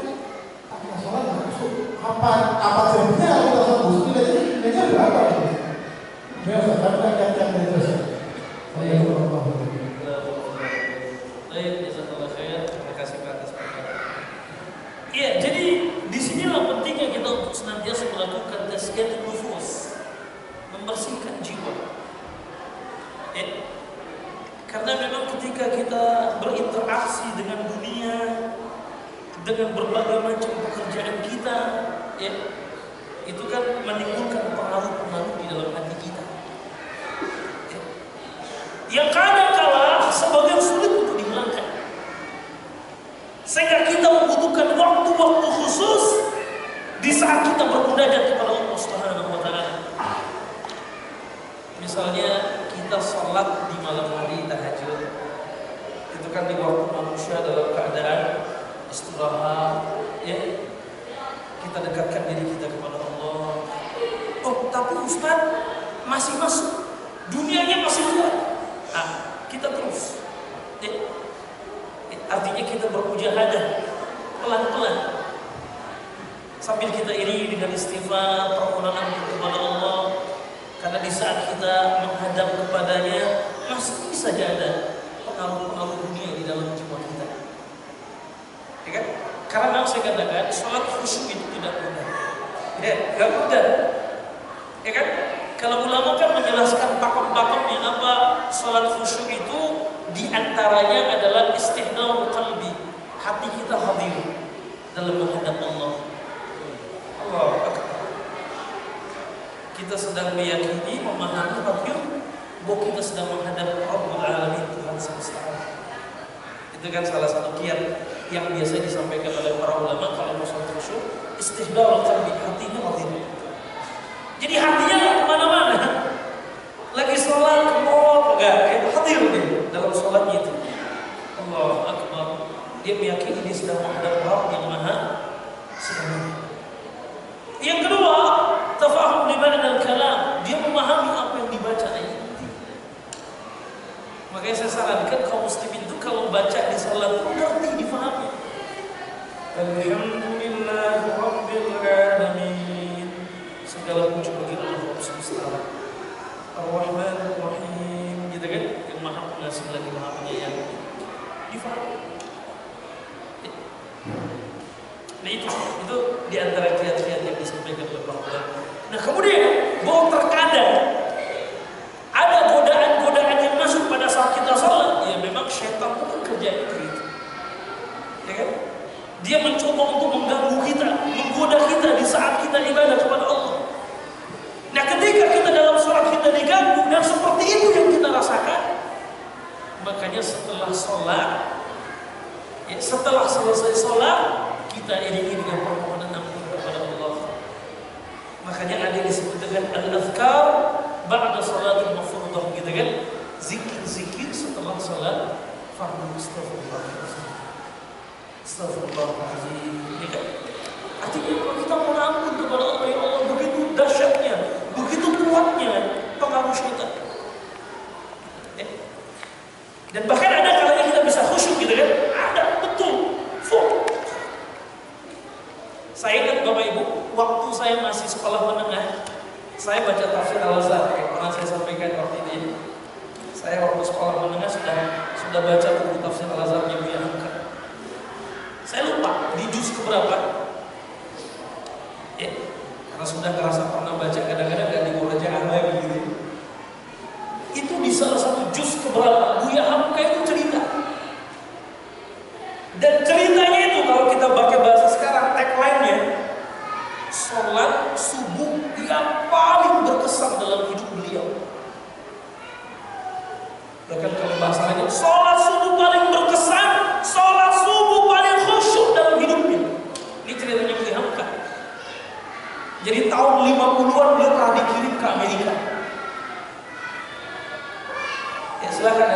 di tafsir di juz keberapa saya agak lupa. Dia ditugaskan ke Amerika, dia hidup di satu hotel, di tengah malam hotelnya diketuk sama perempuan bule. Yang intinya, karena dia kan nggak tahu dia bukan di ulama kan, taunya customer, ya nggak, taunya penyewa hotel. Dia ingin masuk, lalu apa kata Buya Hamka? Tidak, kamu tidak boleh masuk, keluar. Ya, dan ketika itu kata Buya Hamka berguncang jiwa saya. Waktu itu saya masih dalam keadaan muda, ya sekitar umur 30-an, 40-an lah. Buya waktu itu ya. Sekitar umur itu lah. Anak istri jauh di Jakarta, di Indonesia. Ya, apa yang dilakukan pun nggak tahu. Lah orang sendirian di kamar hotel. Begitu kan? Dikala itu jiwanya bertarung. Begitu dia dorong perempuan gula itu, dia tutup pintunya. Setelah itu dia tidak tidur membayangkan peristiwa itu sampai besok pagi. Dan ketika dia sholat, dia katakan ini sholat yang paling nikmat dalam hidup saya. Ketika sholatnya itu bermakna inna sholata tanha 'anil fahsya'i wal munkar. Itu Pak. Jadi memang kita terus berusaha. Saya juga nggak bisa klaim saya sudah sholat khusyuk, tapi terus ya kita berupaya mendekatkan diri kepada Allah. Ya kadang-kadang orang buat khusyuk malah cari-cari tempat ya. Kalau di daerah tempat-tempat yang sepi, ya gitu kan? Biasanya bisa insya Allah pelan-pelan kita berlatih gitu sholat khusyuk. Tapi perkara dunia itu coba merasuk, ya itu jelas karena memang kita masih berhubungan dengan dunia dalam aktivitas kita dan dampak syaitan itu kan terus ya apa kalau bahasa kerennya innal ladzina taqaw idza massahum ta'ifun minasyaitan tadzakkaru fa idza hum mubsirun. Nah itu kata Allah. Sesungguhnya orang-orang yang bertakwa apabila dia diwaswas oleh syaitan, digoda oleh syaitan, maka tadzakkaru dia ingat kepada Rabbnya. Fa idza hum mubsirun dan kemudian dia melihat kesalahan-kesalahan. Allahu musta'an, Allahu a'lam bissawab. Ya mungkin terakhir Ustaz. Judulnya sama kali kan kalau pribadi tadi kan hikmah pencipta manusia dan pencipta dunia. Pengalaman pribadi aja saya mungkin tidak hubungan benar atau tidak. Maka saya sekarang sudah menjalani 54 tahun dalam usia ini. Dan saya pada tengah melatih kehidupan yang benar. Tapi saya merasa sudah biasa saja sampai saat ini. Janganlah bangga mendapat pujian manusia, tapi berbanggalah kalau memuji Allah. Betul sekali. Mau berjaya.